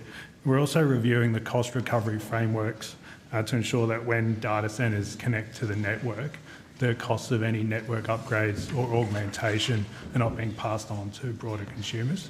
So there's a range of activities that were set out by ministers and tasked to officials, and we're working closely with the states to progress those. Thanks. And so is there a formal process that is happening around this? Like, will there be a consultation period? can you say with confidence that they're going to put in place requirements that data centres contract their own energy and water so that, for example, they don't impose these costs on everyone else like we're seeing in the US? So what I can say is we have been tasked by Energy and Climate Ministers to do this work, and we'll then report back to them. And there is consultation happening throughout the process. Is there a timeline on that? From memory, it's at the first meeting of this year. Is that correct? Yeah. When's that, sorry? It's scheduled for May. Scheduled for May. And so scheduled for May is you reporting back to the ministers on the outcomes and what generally happens when we report to ministers is we also put recommendations as to next steps. Okay. It's helpful, Senator, but you mentioned sort of data centres bringing along their own energy.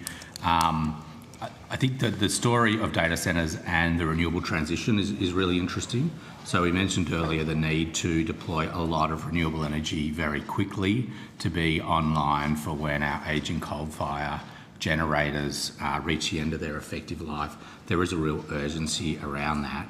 One of the key challenges in particular that the big wind farms are facing is a lack of power purchase agreements in the market at the moment, exacerbated by sort of the expected fall in wholesale prices over 2026. So fall in price is a good thing, not a great thing if you're trying to build a wind farm. A lot of those proponents, when we talk to them, see data centres as a key source of those PPAs. So it's a complicated story. On the one hand, they do add some challenges to demand. On the other hand, they may be the key to solving some of the challenges around the rapid deployment of renewables, wind farms in particular. So it's a complicated story, but there are a number of opportunities there. And I suppose maybe to the Minister, I understand that this will require significant network upgrades because of the data centre development. Will it be the data centres or bill payers in local areas who will be required to pay those costs? So there's a set of different responsibilities here in terms of this estimates and Minister Bowen's responsibilities. That has been pretty clearly articulated by the officials here. I have additional responsibilities which you're welcome to come along to industry estimates, and there'll be an opportunity to engage on the data centre principles that will be informed by the deliberations of the ECMC process. The trick here is not to end up in a zero-sum game. The trick here is to have demand from data centres, which will be substantial. As Mr. Bryan indicated, underwriting power purchasing agreements that effectively make additional wind and solar and storage and transmission infrastructure happen in the same way that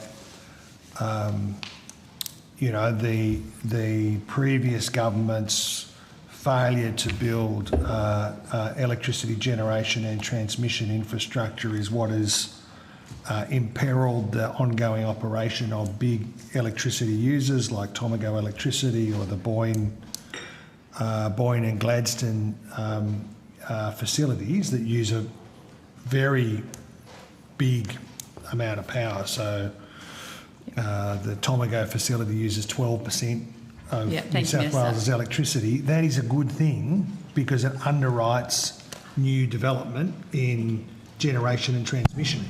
That's what those principles will be driving at. Yeah, so we will be at least you will be considering requirements on data centres themselves. I suppose to either fund network upgrades, that will be part of the consideration and discussion at that May meeting. That's an option on the table. Senator, the advice that we've got from the Australian Energy Regulator is currently data centres do pay most of the costs of network upgrades. Okay. We're just doing a review just to ensure there's no possibility that costs could be passed to consumers. But the advice we got is they do pay for the upgrades. Thank you. I'm conscious I'm running out of time, so I'll quickly finish my line of questioning kind of goes back to my initial questions around public funding going towards subsidising coal and gas. Does DQ consult with the NAIF in its due diligence stage of assessment of any projects or initiatives that may have a particular climate or environmental impact, for example, new gas projects? Look, in terms of consulting with about the environmental aspects, that might be a question for our colleagues in the environment group who have left. But I would hazard a guess that to the extent they need to secure environmental approvals, that would be through the normal EPBC process. And around emissions, then. In terms of around emissions, I'll leave that to the colleagues too. Thanks. Not that I'm aware of. There's no requirement to do so, and I'm not aware that NAIF has consulted us. Okay, so you don't believe that have you been consulted at the assessment stage of the Comet Ridge project in Queensland, which has recently progressed to due diligence assessment by the NAIF? Well, unless it's been referred for EPBC assessment processes, we wouldn't be involved. And I'm not certain whether it has or not. Would you mind taking on notice? Sure. To double check that they haven't consulted with you. We just came out of questioning with the NAIF and they said they consult with nearly every government department. So just right. Just because the secretary is not aware doesn't mean it hasn't happened. Yes, but, no, I appreciate that. Happy Thank to you. take it on notice, and I'm certainly not aware of any discussions. Okay. All right. Sorry, just...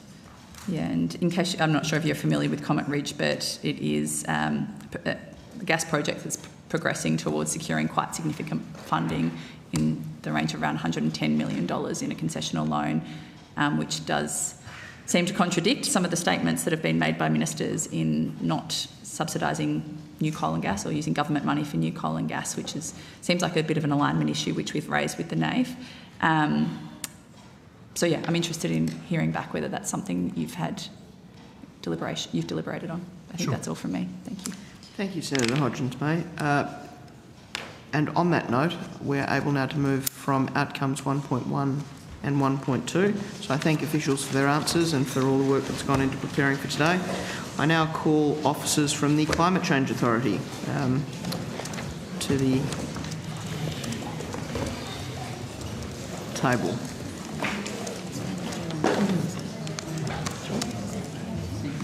Should be. Is it? Broadcasting, can we just pause for a couple of minutes? Thank you very much. A couple of seconds. Thank you very much. Thank you. Appreciate it. It's more convenient.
Officers from the Climate Change Authority, welcome to the Honourable Matt Keane, who's the Chair, and Ms Catherali, who's the Chief Executive Officer. Do you wish to make an opening statement? Thank you, Senator. I appreciate the time, but I'll make a very short opening statement if I could. Very short would be wonderful. Thank you very much. So, good evening, Senators. This is my first appearance before estimates in my new role as Chief Executive Officer of the Climate Change Authority. I'm delighted to have the opportunity to support the authority in delivering its independent expert advice backed by rigorous analysis on climate change mitigation and adaptation. As the committee will be aware, late last year the government accepted the authority's advice to set a 2035 emissions reduction target of 62 to 70% below 2005 levels. And so in this year, the authority will be focused on delivery. We'll be providing rigorous independent advice to support Australia to meet its targets. Our work program for the year includes completing our statutory review of the Australian Carbon Credit Units scheme, for which consultation is already well underway, providing advice on the safeguard mechanism, including advice to inform the government's 26-27 review, strengthening progress tracking and delivering our annual progress advice, which will be published alongside the government's annual climate change statement towards the end of this year. We'll be providing advice on opportunities to reduce fossil methane emissions, and we'll be deepening engagement with community and business leaders to inform our advice and build momentum for climate mitigation and adaptation action. We also stand ready to support the Minister for Climate Change and Energy in the government's role as President of the negotiations for COP31 as and where requested. And throughout this work, we will continue to engage with other climate councils, including those within Australia and internationally through the International Climate Council Network. Thank you, Chair. Thank you very much, Ms Rowley. Mr Keane, I'm going to take it no opening statement. No, thank you. Wonderful. Now turn to Senator Henderson. Thank you very much, Chair. Good evening to you all. Mr Keane, I wanted to ask about the issue of the management of conflicts of interest, given your full-time role with Woolamai Capital. And just for those who don't know much about Woolamai, this is a private investment and advisory firm focused on climate, energy and decarbonisation markets. And its core functions include climate and energy investment, carbon markets and climate finance, strategic advisory services relating to energy, climate technology, emissions reduction, regulatory and policy engagement, and partnerships and capital formation. And you have the role of fundraising, head of fundraising. Does that cover the entire operations of Woolamai? I think broadly, Senator, yes. Mr Keane, I'm worried about your role at Woolamai because it appears to be in such stark conflict with the role as chair of the Climate Change Authority. Could you update the committee on what's been done to manage the conflicts of interest? And I particularly want you to address the issue of Woolamai Capital spent nearly a year negotiating the $100 million acquisition of mPower, and that occurred during the time that you were serving as chair. Mm-hmm. And so I'm wanting to understand the safeguards that were put in place and what decisions now have been made in relation to these either perceived or actual conflicts of interest. Yeah, no, thank you, Senator. And I should start from the outset by saying that we take these issues very seriously at the Climate Change Authority. There is a very strong governance framework to manage pecuniary interests, material pecuniary interests. In fact, that framework has been put in place and it is consistent with the statutory requirements of the Public Governance, Performance and Accountability Act of 2013, the Climate Change Authority Act of 2011, and also Australian Government guidance.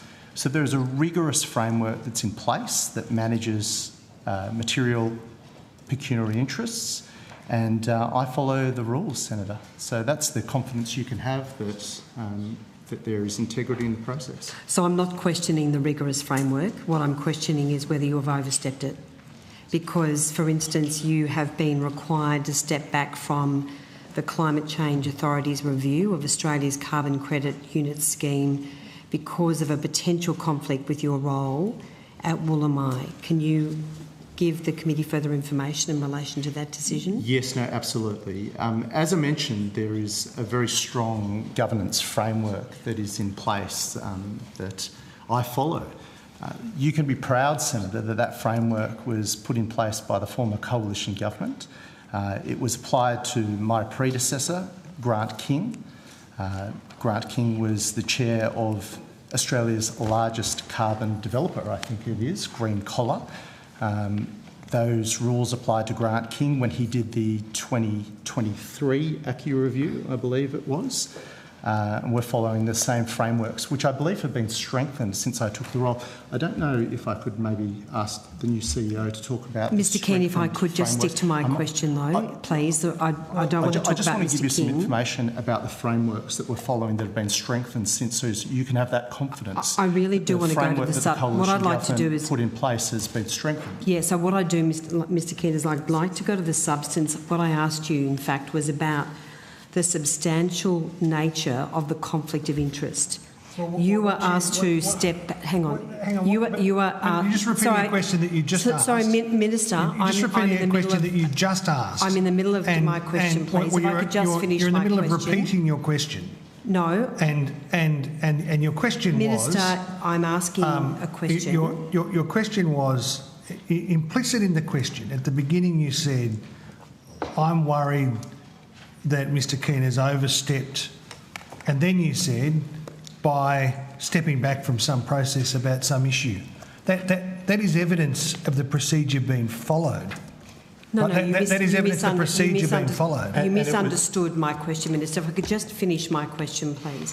Mr. Keane, what I'm asking, you were required to step back from the Climate Change Authority's review of Australia's carbon credit unit scheme. Can you please explain the basis on which there is a conflict such that you were required to not participate in that review? Well, there's a strong framework in place to manage pecuniary interests. As you mentioned in your opening, Senator, Woolamai Capital invests in carbon development projects. That's a very similar situation to my predecessor, Grant King, who was the chair of Australia's largest carbon developer. He stepped back from the process when it came to the 2023 ACCU review. That was appropriate then because he followed the framework that was put in place by the former coalition government, a strong framework. You should be proud of that framework. We've strengthened that framework. I'm following the framework. So, Mr. King, just going back to my question about the acquisition, the $100 million acquisition of Empower by Woolamai, your firm, in September 2025, what safeguards prevented you from using non-public policy insights to de-risk or inform this private investment? With regard to the acquisition of Empower, that process. So Woolamai Capital invests in businesses. They've invested in a battery developer. Again, when it comes to advice that the authority provides, I follow the frameworks that have been put in place, those strong governance frameworks, as is appropriate, Senator. But just in relation to, I was asking about the safeguards, because this acquisition occurred over a period of about a year. You were working and you had not stepped away from that particular apparent, I'm putting to you perhaps an apparent conflict. But what safeguards, if any, did you put in place to ensure that Woolamai would not benefit from any understanding or knowledge that you had in relation to public policy insights that had not been made public? What I'm asking is, what were the safeguards? Well, firstly, did you recuse yourself? Did you walk away from certain decisions or meetings? Could you just address the safeguards? Yes, we might just. I'll just get the CEO to address that. So we took appropriate steps following the framework that we discussed earlier that the coalition put in place. Maybe the CEO could just talk to that. Yeah, thank you, Senator. So couple of things. First, in terms of the framework, it's grounded in identification of interests, disclosure of those interests, consideration by the other members of the authority with respect to whether there are any concerns arising from the intersection of those interests with the matters under consideration, and then decisions with respect to handling, which may include being excluded from discussion or decision making on those matters. With respect to the Empower acquisition, our chair provided a disclosure in relation to an investment that was under consideration. This disclosure was made, or this discussion occurred at the 3rd of October 2024 meeting. He indicated that there was it did not indicate the company, but identified that there was an intersection between that company and one of the matters that was being considered in the context of the annual progress report for 2024. And in that instance, with Mr Keane excluded from the discussion, the other members of the authority, in accordance with our governance framework, decided that he ought to be excluded from decision making in relation to that recommendation. They considered that out of an abundance of caution, noting that Woolamai did not have any actual investments in the matter at that time, and so they felt that they were probably going beyond what was required, but thought that an abundance of caution might be appropriate. Subsequently, when the Empower purchase was completed, then that interest of Woolamai was also disclosed by the chair at the next relevant meeting of the authority. Senator Henderson, I'll just give you a note that it's about a 15-minute block that you've had now. Okay, I will be as quick as I can. Thank you, Chair. Mr Keane, the issue, as you would well know, being a former Member of Parliament and a former Minister, declaring a conflict of interest sometimes doesn't remedy the conflict of interest when it's so entrenched. And now in your new role as the head of fundraising, I would perhaps raise concerns that there is such a deep conflict of interest that disclosure alone or stepping away from certain functions may not be sufficient to cure the conflict of interest. I want to raise and the CCA has admitted that you have been excluded from ACCU decisions because Woolamai owns projects like Permagen and RegionCo. So, given the depth and significance of these private interests, such that you can't see the draft report, can I ask what your involvement is in relation to ACCU decisions? And whether there should be any knowledge carried by you at all in relation to that work of the Climate Change Authority? Well, the process that the authority has agreed when it comes to the ACCU review, which the Climate Change Authority is undertaking, is that I will recuse myself from the decision-making process with regard to that review. That is exactly the same process that my predecessor, Grant King, followed. He was the chair of Australia's largest carbon development company. In fact, sorry, just to be clear, you're not making decisions, but you're still contributing to the carbon credit review. We have disclosed Woolamai's involvement in this. The fact you're asking these questions is because we have followed the very strong framework that the previous coalition government put in place. It's a good framework. It was good enough for my predecessor, Grant King. We're following those rules that have been strengthened since. In fact, I don't know if there's anything you'd like to... But sorry, just to be clear, Mr Keane, I just want to clarify. Sure. You are... I understand you're not making any decisions in relation to the carbon credit review, but as I understand, you're continuing to contribute to the carbon credit review? Senator, the authority members have agreed, following consideration of the chair's interests in this matter, that it is appropriate for him to be involved in the discussions in relation to this review, but to not be involved in decision making and to not receive drafts of the report. I would go back But one that's a point. bit- sorry if to I be- could just sorry, finish if I my could- answer, sorry, Senator. I'd just step back one point, one step, and recognise that the authority members are appointed on the basis of their knowledge and experience and standing in fields that are relevant to the activities of the authority, and the Climate Change Act envisages that members will bring substantial experience in areas including the trading of environmental instruments such as carbon markets, and so this process of disclosure of interests, consideration by the other members, and then agreement with respect to how those interests ought to be managed is standard practice. It's not unique to the Climate Change Authority. It's a governance framework established under acts that apply to all public organisations. So, Ms Riley, I'm sorry. And, sorry, I'm sorry I've nearly finished my answer. Well, Ms Riley, and I would note I that do the need to authorities- address the question here. I'm actually asking Mr Keane. So, look, okay, no. Hold on. Let's. No, Ms Riley has So got a... I think she's entitled to answer Ms the Riley question. is... You're not like entitled to my talk over question. the top of her. You ought to stop. You ought to Minister, stop and I'm wait entitled to and ask allow... questions. No, and you're to not seek- entitled to talk over the top. Okay. I am The witnesses. entitled to ask Unacceptable questions. behaviour. And yet you persist in it. Senators, I'll just take the call back to me at the moment once more.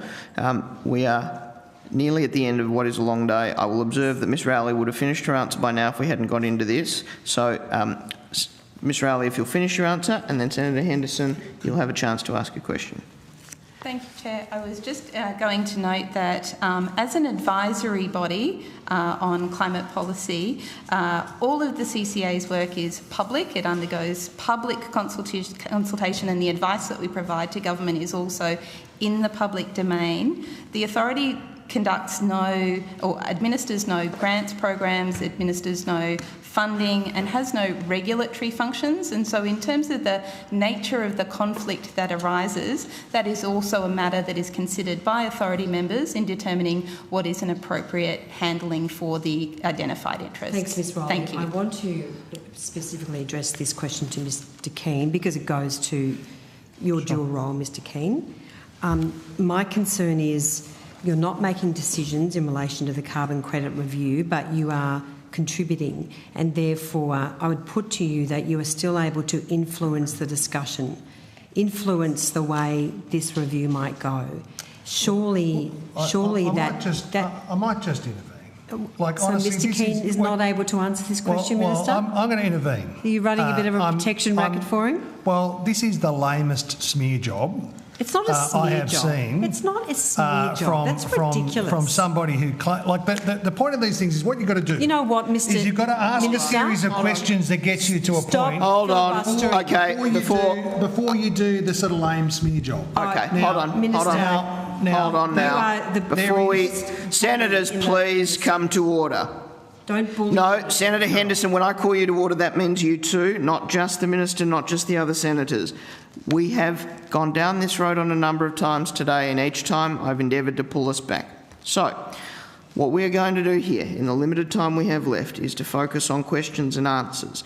You've put a political proposition, Senator Henderson. The Minister has responded to that. No, it wasn't. So, No, I was asking Mr Keane a question. but it was a substantive issue. But I will now And offer Mr Mr Keane's Keane... very capable of answering for himself. I agree with that, but I'll now give Mr Keane an opportunity to answer that, and then we'll come back to you for another question. Thank you. Mr Keane. Senator, we take these matters of integrity very seriously. I've always acted with the highest level of integrity in this role and in my previous roles. I'll continue to do that. There's a very strong framework that was put in place by the previous coalition government. It applied to my predecessor, Grant King, who I note is an eminent Australian, Chair of the Business Council, former Chair of Origin Energy, Chair of Green Collar. He was appointed by Angus Taylor to those roles. Angus Taylor felt that framework was appropriate to manage Mr King's pecuniary interests. I note you're a tremendous supporter of Mr Taylor. It was good enough for the previous coalition government. It's been strengthened since. And we follow the rules. I love following the rules, Senator, and that's what we'll do in this role. Okay, so what I'm asking, and this is a serious issue, as you well point out. So if you are able to influence the discussions in relation to the review of the carbon credit review, given your interest with Woolamai, doesn't that potentially raise a conflict of interest if you are able to influence the discussions which will then lead to decisions? No, the best way to deal with these issues is full transparency. That's exactly what we're doing in this process, declaring these things, making sure it's open to the public, following best governance practice. Senator, I'm sure you would want strong governance frameworks. That's why I'm sure you supported the ones that were put in place, that were applied to my predecessor, who was appointed by former Minister Angus Taylor. It was good enough for you then. They've been strengthened since, and I intend to follow the rules. I love the rules you put in place, and I'll continue to follow them. Is there any other potential matters that you're considering, Mr Keane, that you might need to declare a conflict of interest in relation to? No, the work program CEO Rowley set out is very clear. If there are issues that could give rise to a pecuniary interest or potential conflict, they'll be managed through the very strong governance frameworks. I'll continue, in addition to that, to act within the rules. I love the rules that you put in place. I'm very proud of the Coalition's strong rules. I'm a proud Liberal that was proud to be part of a strong Coalition government that followed rules in New South Wales, and that's how I'll approach this rule, Senator. Thank you very much, Mr Keane. Chair, I'll leave it at that for the moment. Thank you. Okay, if there are there any further Coalition questions to the CCA? If not, we will say thank you very Sorry, Chair. I thought you were hurrying me up to go to someone else. Well, I'm conscious if you're going to spend more time with this agency on the waiting agencies that we might be able to release. I don't think we're going to get to all of them if we're continuing with the CCA now. So if you're going to continue your questioning, then I might just invite the opportunity to release some of those agencies first and then continue, because we've got, I think, 6 more to go or something like that. All right. Well, look... 8, actually, Chair. 8. Oh, thank you, Mr Kaiser. 8 agencies. Is there a possibility of a joint position from the Coalition senators here about how that issue might be approached? Is there any chance of that? Senator I'm not sure that... Chair, just firstly, I will leave my questions with the Climate Change Authority at that. Okay, and secondly, Minister, I've actually been working very closely with the Chair in relation to releasing and managing the time. Well, there's still 8 here. There's still 8 here. Okay, that work... There's 8 to go. That work continues. It's 25 past 10. Well, thank you very much, Senator Henderson. We'll let the Climate Change Authority go. We thank you for your appearance here and your evidence and the work that sits behind that. Good to see. I now call officers from the Clean Energy Finance Corporation. Such an education on the CCA. And we'll ask them to come to the table. And broadcasting, if you wouldn't mind just shutting off for a moment or two while they do that. Thank you very much.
In a position to release officials from the Clean Energy Regulator. Thank you for your attendance to this point, and the committee would like to offer its thanks as well. I now call officers from the Clean Energy Finance Corporation, and I welcome Mr Ian Learmonth, Chief Executive Officer. Mr Learmonth, do you want to make an opening statement? No opening statement from me, thank you. Okay, thank you. I'll now go to questions. Who am I going to on the Coalition side? Senator Smith? I'm just not at my right space. I was distracted, sorry. Have any questions for the Clean Energy Regulator, I'm afraid. Clean Energy Finance Corporation. Yes, we've I'm let sorry, the the Clean Energy Fund. I don't have questions for you either. Mr. Learmonth. No problem, thank you. Okay.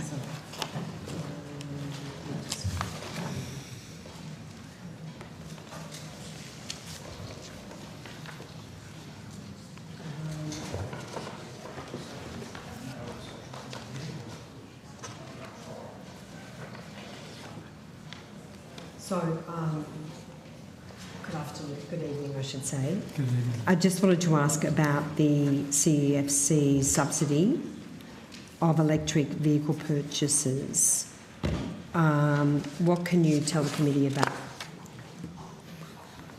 about the issues that have arisen in relation to, and I guess I'm particularly raising concerns about the offer of an interest rate discount of around $1,900 for electric vehicles priced below the luxury car tax threshold. So, is that discount on the finance rate only possible if you finance the vehicle through, I think, Hyundai Capital Australia, or is the discount available across the board? Senator, we, for quite a number of years, have been providing concessional finance through a number of channels, through major banks like CBA, non-bank lenders like Plenty, and more recently, as you would have seen in the press, through the captive finance vehicle of Hyundai, to allow Australian consumers to buy electric vehicles or access concessional finance through those lenders to make electric vehicle purchases more affordable. So we, yes, we make no kind of bones about that. We've, we see the importance of increasing the uptake of electric vehicles here in Australia, their contribution to emissions, particularly as other sectors like energy is decarbonising. So yes, we provided concessional finance to Hyundai to allow people to access. And is this a demand-driven program, or is it capped at $60 million? Well, the program with Hyundai, which covers a number of different sorts of vehicles, including Kia as well as Hyundai, at the moment that's its current size of finance, and remember it's returnable capital. We're not. I think there's there were reports about us spending that money. That is is effectively a wholesale loan to Hyundai that is then on lending to people who come in and buy their vehicles and access concessional finance. I mean, I guess I raised the concern, isn't this a case of the government favouring a car company or finance company over others? Look, it isn't, because we do it with quite a number of other financiers, as I say, CBA, NAB, Plenty, which is a very large non-bank lender. So there's a raft of other channels and other places that people can access that finance. So it's not in any sense exclusive to Hyundai. I will leave my questions at that. I know we're trying to move very quickly through the program, Chair, so I'll leave my questions. Thank you, Senator Henderson. Senator Smith, did you have any further questions? Or okay. Well then, thank you very much for your attendance. The committee appreciates your evidence and the work that sits behind it. I will now call officers from the Emissions Reduction Assurance Committee to come to the table.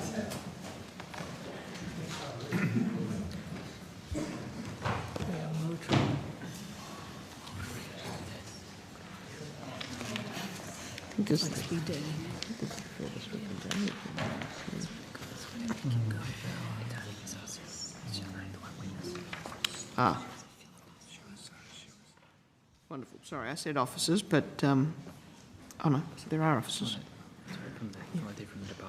Okay. Welcome, Dr. Karen Hussey, who's the chair of the committee, and colleagues from the department. Do you wish to make an opening statement, Dr. Hussey? No, thank you, Chair. Happy to go to questions. Thank you, and I'll now go to Senator McDonald. Thank you very much, Chair. I understand the Emissions Reductions Assurance Committee to be an independent statutory committee established under the Carbon Credits Carbon Farming Initiative Act of 2011. Have I got that right? Correct. Terrific, thank you. Is the primary role of ERAC to assess the compliance of method determinations against the registered offset integrity standards, legislated offset integrity standards to maintain the integrity of the ACCU scheme? Yes, and we have one additional role, which is to support the Minister's decision-making in relation to the prioritisation of new methods for development. Oh, excellent. Well, that was my next question. Thank you. Does ERAC operate independently of the department? Yes, in so much as the committee makes its own decisions and has its own deliberations, but we're supported by a secretariat which is in the department. Okay. So in relation to the ERAC secretariat, what are the salary bands of employees? Do you want to take that on notice? Well, it's not something I have any oversight or insight into.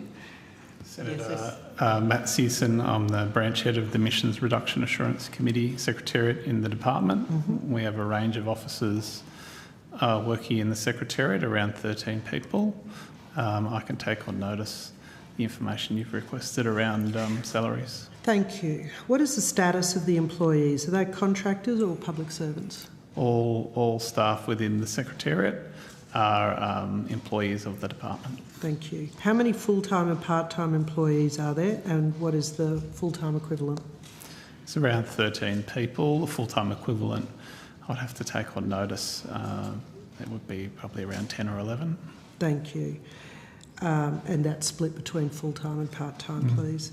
Do officers or have officers ever moved between the committee secretariat and the department? Yes, they do, Senator.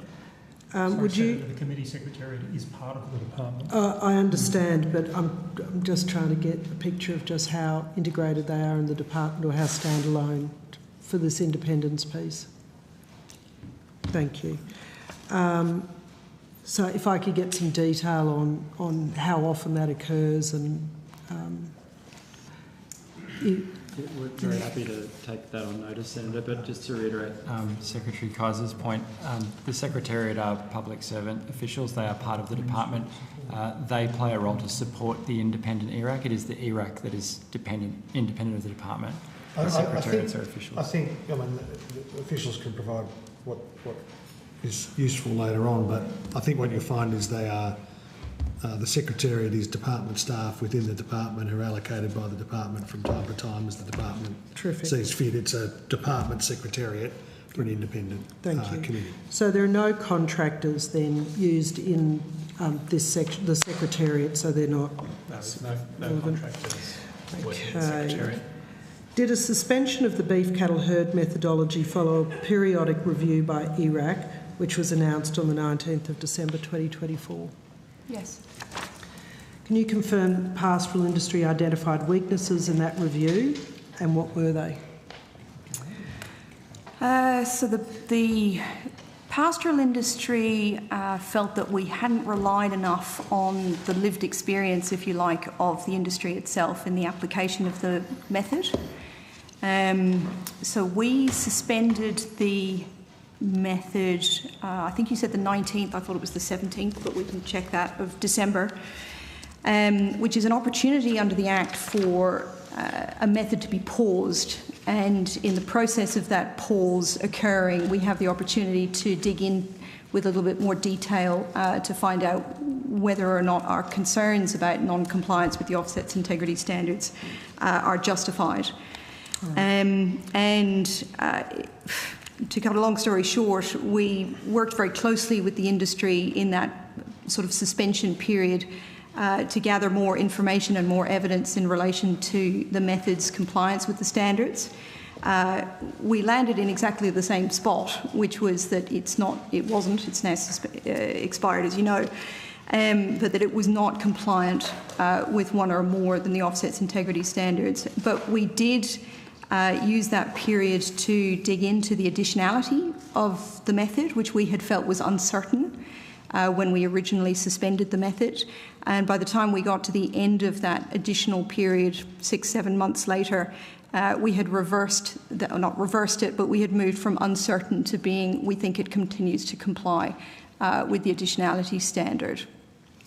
How often does ERAC conduct periodic reviews of the beef cattle herd method? I'm familiar with the one periodic review that the committee started about 18 months before I arrived. There had been a crediting period extension review immediately before that, and it was the crediting period extension review that triggered the periodic review. Okay, so that was a scheduled review then? No, wasn't. The crediting period extension review would have been a statutory requirement. The periodic review was on the basis of concerns that the committee had found at the time. So who would have requested the review? The previous chair. Okay. And do you know when that request was made?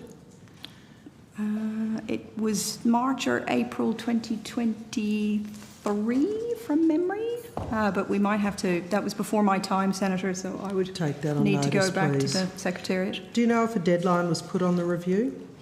No. Okay. Who wrote the first and subsequent drafts of the review? The Secretariat would have written the first draft, and so with all of our review processes, the Secretariat conducts the original research, does the consultation with stakeholders and the like, pulls together a draft report. It then comes to the committee for our review. If we feel like changes need to be made, then we recommend changes be made. If additional research is needed, or if we need to ground truth something, then we'll ask the Secretariat to go back and do that. And we'll work sort of iteratively until we think we've got what we need and have confidence in the final product. Okay. I'm going to put a couple of my questions on notice, and I'll just pick out the ones that I'd like to hear from you on, or you specifically. On page 11 of the review, there's a reference to an expert consultant providing rudimentary economic modelling. Who was that expert consultant? Integrity Ag. Okay, and who used the term rudimentary economic modelling? From memory, that would have been in the draft review report that would have come to us, but we sign off on the report, so it's the committee that owns it. Okay. Did the review consider any other project activities or modelling other than the rudimentary economic modelling? It did do some in-house, the Secretariat did some in-house modelling to try to understand what the contribution of an ACCU was to the project costs associated with applying the method. So that was in-house. The period in which we worked more closely with the industry from January 2025 to mid-2025, there was more research found, if you like, and reviewed and used to inform the subsequent addendum to that periodic review. Okay. Was the Sunset Review completed in September 2025? October was when we delivered it to when we sent it to the Assistant Minister. Was the Sunset Review considered at the ERAC meeting on the 12th of September? Oh, yes, it would have been, yeah. Okay. Has a review been presented to the Minister or Assistant Minister? Yes, in October. Were any changes from the method reviewed in 2024 to that considered in the Sunset Review that would lead to any different outcomes? Sorry, say that again. Were any changes from the method reviewed in 2024 to that considered in the Sunset Review that would lead to any different outcomes? I think the answer is yes, in so much as the review that we undertook, the periodic review that we undertook of the method, raised a range of issues that the committee felt needed to be addressed should the method be remade following its sunsetting. Okay. So the two sort of went seamlessly from one to the other. And the change that I suspect lies behind this question was in relation to that additionality piece. So the committee had very much gone into the periodic review back in 2023 with concerns about additionality. Those concerns were maintained by the committee in the periodic review report that produced the suspension period. that subsequent 5 or 6 months of deliberations and engagement and further sort of intelligence gathering, if you like, with the industry produced that shift from being uncertain about whether or not the method is additional to confirming that we think it is additional, which means that it would have changed the tenor of the sunsetting review report to be more favourable. All right, I understand. So that's with the Minister now. We're waiting for the Minister to provide a response. I guess, and you would have heard this in my questions of the department earlier, my concern is that there's been a great deal of emphasis put on emissions reduction. This is the only pathway available to beef herd managers to generate ACCUs, and so I think it's most urgent that, because there's been some talk about inclusion in the safeguards mechanisms and, other whip hands or whips rather than carrots, and so I'm keen to make sure this is resolved quickly. I can give you some comfort in so much as the committee was of the view that the beef cattle herd management method ought to be remade, and it is one of a number of interventions that could usefully be applied to the sector. Thank you for being so quick. The Chair now will be able to release you with enthusiasm and gratefulness. Well, Thank you. I appreciate the brevity of your questions, Senator McDonald, as well. I also take this opportunity to thank Dr Hussey and members of the team at the Emissions Reduction Assurance Committee. Thank you for your work and your appearance and your evidence here today. I now call officers from Snowy Hydro Limited. Make your way to the table.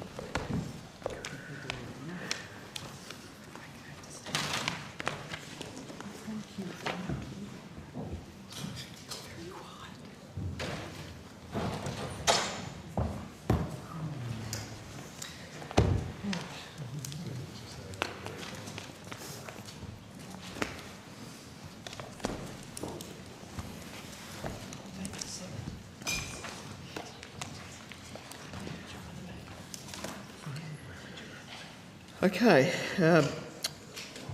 Thank you, officers from Snowy Hydro Limited. I welcome Mr Dennis Barnes, the Chief Executive Officer, and your colleagues at the table.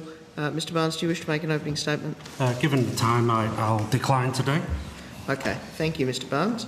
I'll give the call to Senator Roberts. Thank you, Chair. Thank you for appearing again tonight. Good evening, Mr Barnes. Good evening. Your principal contractor is FGJV, Future Generation Joint Venture, which is 3 companies: We Build, Clough, and Lane Construction. We Build is an Italian company who has across the construction arc of Snowy Hydro brought out Clough and Lane Constructions. So the joint venture is We Build, and We Build. Is that correct? Yes. It's significant because one arm of We Build is unlikely to find fault or offer a cheaper option than another arm of We Build. They really have this project in their grip, don't they? Well, we have a principal contractor called Future Generation Joint Venture. That joint venture was chosen through a competitive process before my time. Circumstances meant that Clough, who went into receivership, I believe in 2022, were acquired by We Build at that time. The contractual counterparty for Snowy Hydro has not changed. Who's the contractual partner? Future Generation Joint Venture. Which is We Build. Well, it's 3 We Build subsidiaries. That's right. So the current contract with We Build uses an incentivised target cost model, also called cost plus margin, correct? Well, the important part is the incentivised bit.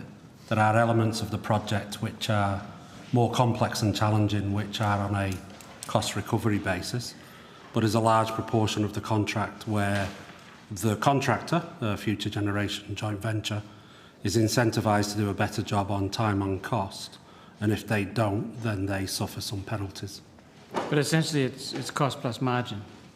It's elements of it are cost plus margin. Elements of it are incentivised target costs, where the contractor is incentivised to deliver the lowest cost and fastest outcome, and if they don't, then they incur penalties.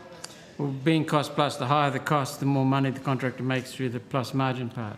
There are a series of triggers and caps within the contract which mean that the contractor doesn't continue to earn as the cost of the project increase. In fact, the recovery from the contractor means their return goes down. So do you use external auditors to ensure every cost is legit? We have a monthly process conducted by Ernst & Young, who go through every line item and every subcontractor payment and assure those to us. So they're external auditors? Yes. Okay, this question might actually be good news.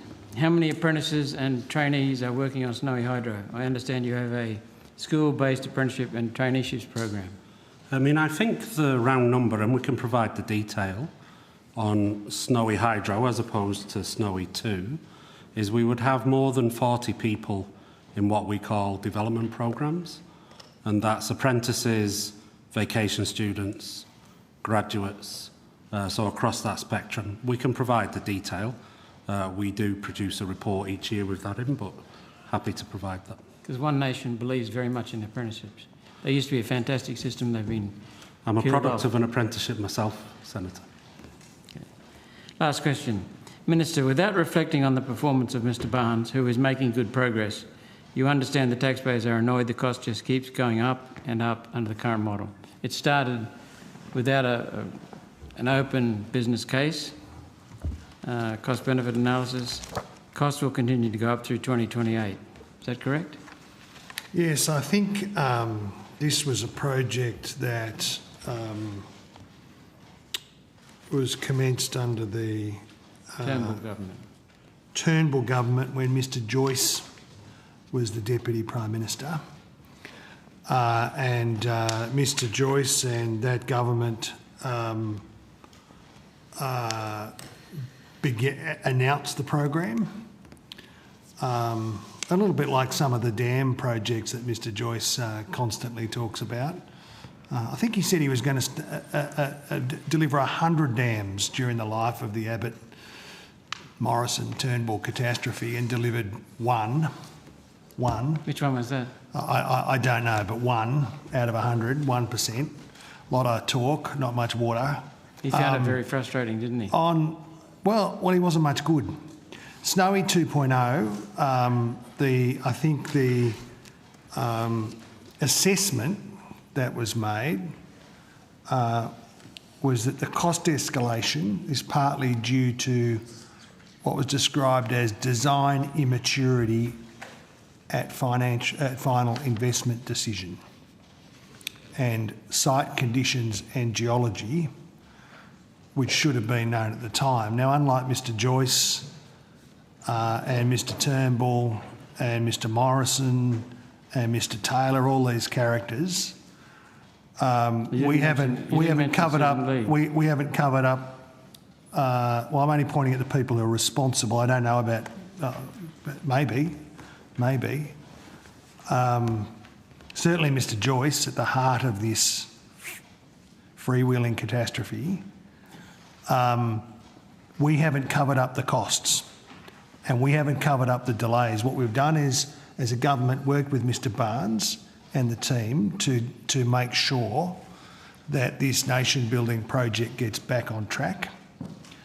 It is an important project for our future energy security, and despite the damage that this sort of ham-fisted start, a focus on announcements and the sort of approach that was taken by Mr Joyce and his colleagues, we are working hard. The project is now 70% complete. It's still got quite some substantial work to go. You are right to point to work that's been done by Snowy and contractors in terms of apprenticeships. That's a good contribution. We're very focused on this project proceeding as quickly as possible, in as low cost a way as possible, but transparently. We don't think good public policy is supported by deliberately concealing facts about important national projects like this. It did bother me that Prime Minister Turnbull at the time heavily redacted the business case. That certainly did bother me because I wasn't in favour of it at the start, but its cost has gone from roughly 2 billion, I think, to about 20 billion. I might go to Mr Barnes on the cost questions because I think there is a... we should be precise about the cost. I mean, the cost has escalated significantly, but let's have some precision. We've had a lot of imprecision in the past. Is it worth continuing?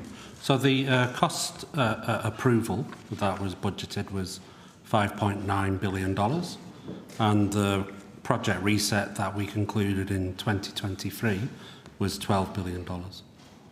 Yeah, I thought the figure was closer to 12 than 20. We'll all the extra transmission lines and all the ancillaries. Yeah, well, these are nation-building projects that are required to deliver an electricity system. I agree with Mr Joyce 1.0, not 2.0, or whatever the version is now.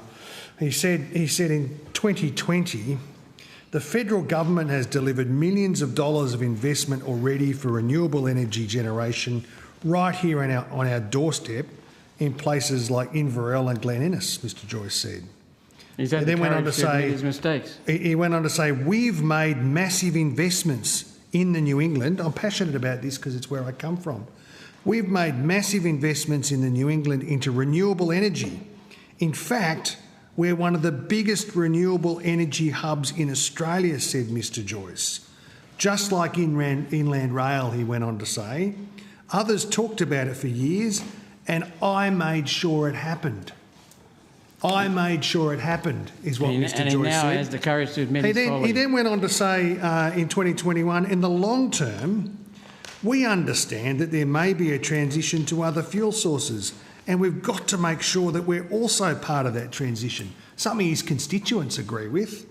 He said in 2017, with other projects like the Sapphire Wind Farm, here he is backing in a wind farm that he was there cutting the ribbon out, extolling the virtues of this very important development. And he's had the courage to recognise it. With other projects like the Sapphire Wind Farm going ahead, it also shows that the New England is leading the way in renewable energy production, and I will continue to advocate for the region as a growing power supplier for Australia.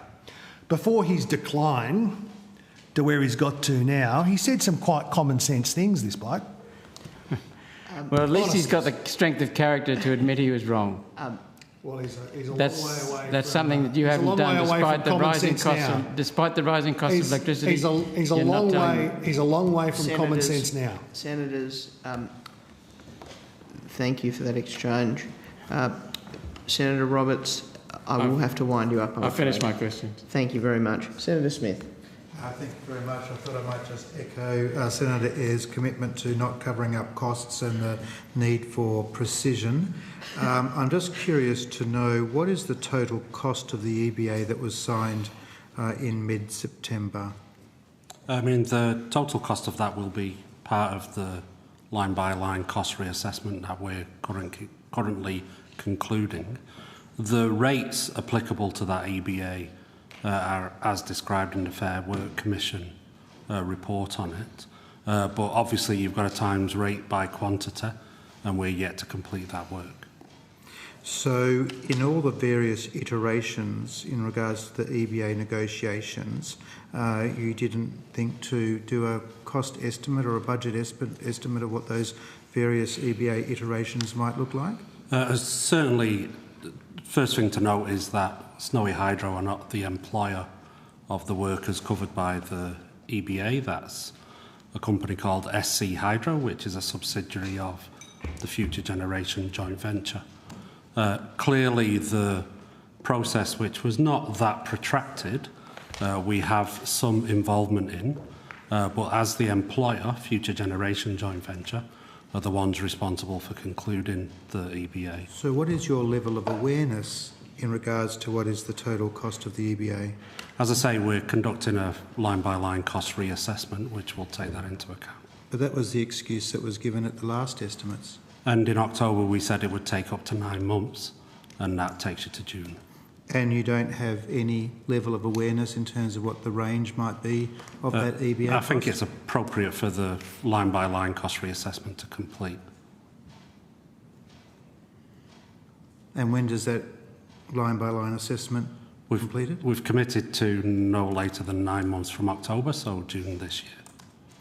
And again, you're not in a position to disclose to the committee what you may understand or your level of awareness is in terms of the total cost of that EBA? Again, that will be covered through the line-by-line cost reassessment, which of course will also have oversight as to the robustness of the process by the Department of Finance.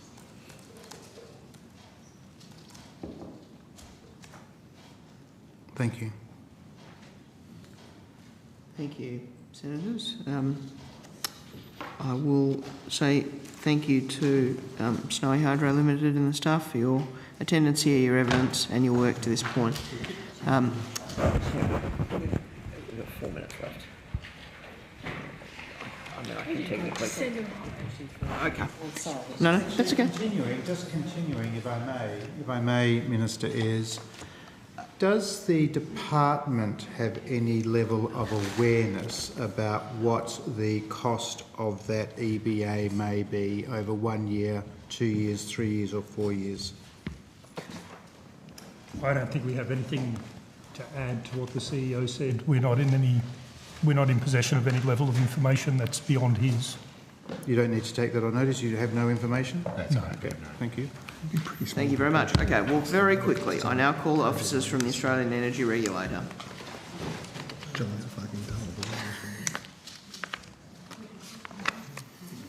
Thank you for your attendance and for coming to the table for what will be a cameo.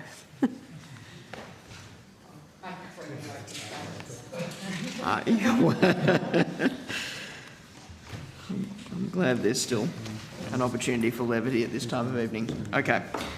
Welcome, Ms Claire Savage and your colleagues to the table. I'll take it from that joke that you don't wish to make an opening statement. Senator Henderson, you have time for a couple of questions. Chair, thank you. Our apologies that we're bringing you on so late and that we are running behind the program. Just wanted to very quickly ask you about the grant funding that ARENA has approved for Fortescue between May 22 and February 26. Could you... Senator, was that question for the ARENA? Yeah, sorry. Sorry, we're the Australian Energy Regulator. It's like for all of us. Sorry, Chair. I thought we'd release the Australian Energy Regulator. We had a confusion. The Clean Energy Regulator. Sorry. The Australian Energy Regulator. Sorry, my apologies. That's okay. That's fine. All right. I don't have any questions. I don't. Okay. Well, on that note, thank you for your attendance. Sorry. I'm not going to call any further agencies. It is now 10:59, so we will wrap this up. Are we? Yes, you're dismissed. Thank you. Not quite. That concludes today's hearing. Thank you to all witnesses who appeared and to Hansard and Broadcasting for their assistance. Thank you for all the witnesses who prepared for this evening's or today's proceeding, and to those who didn't get called, you leave with the committee's thanks in all events. I remind senators that the committee has agreed that any written questions on notice should be lodged with the Secretariat by 20 February 2026. The committee stands adjourned. Thank you.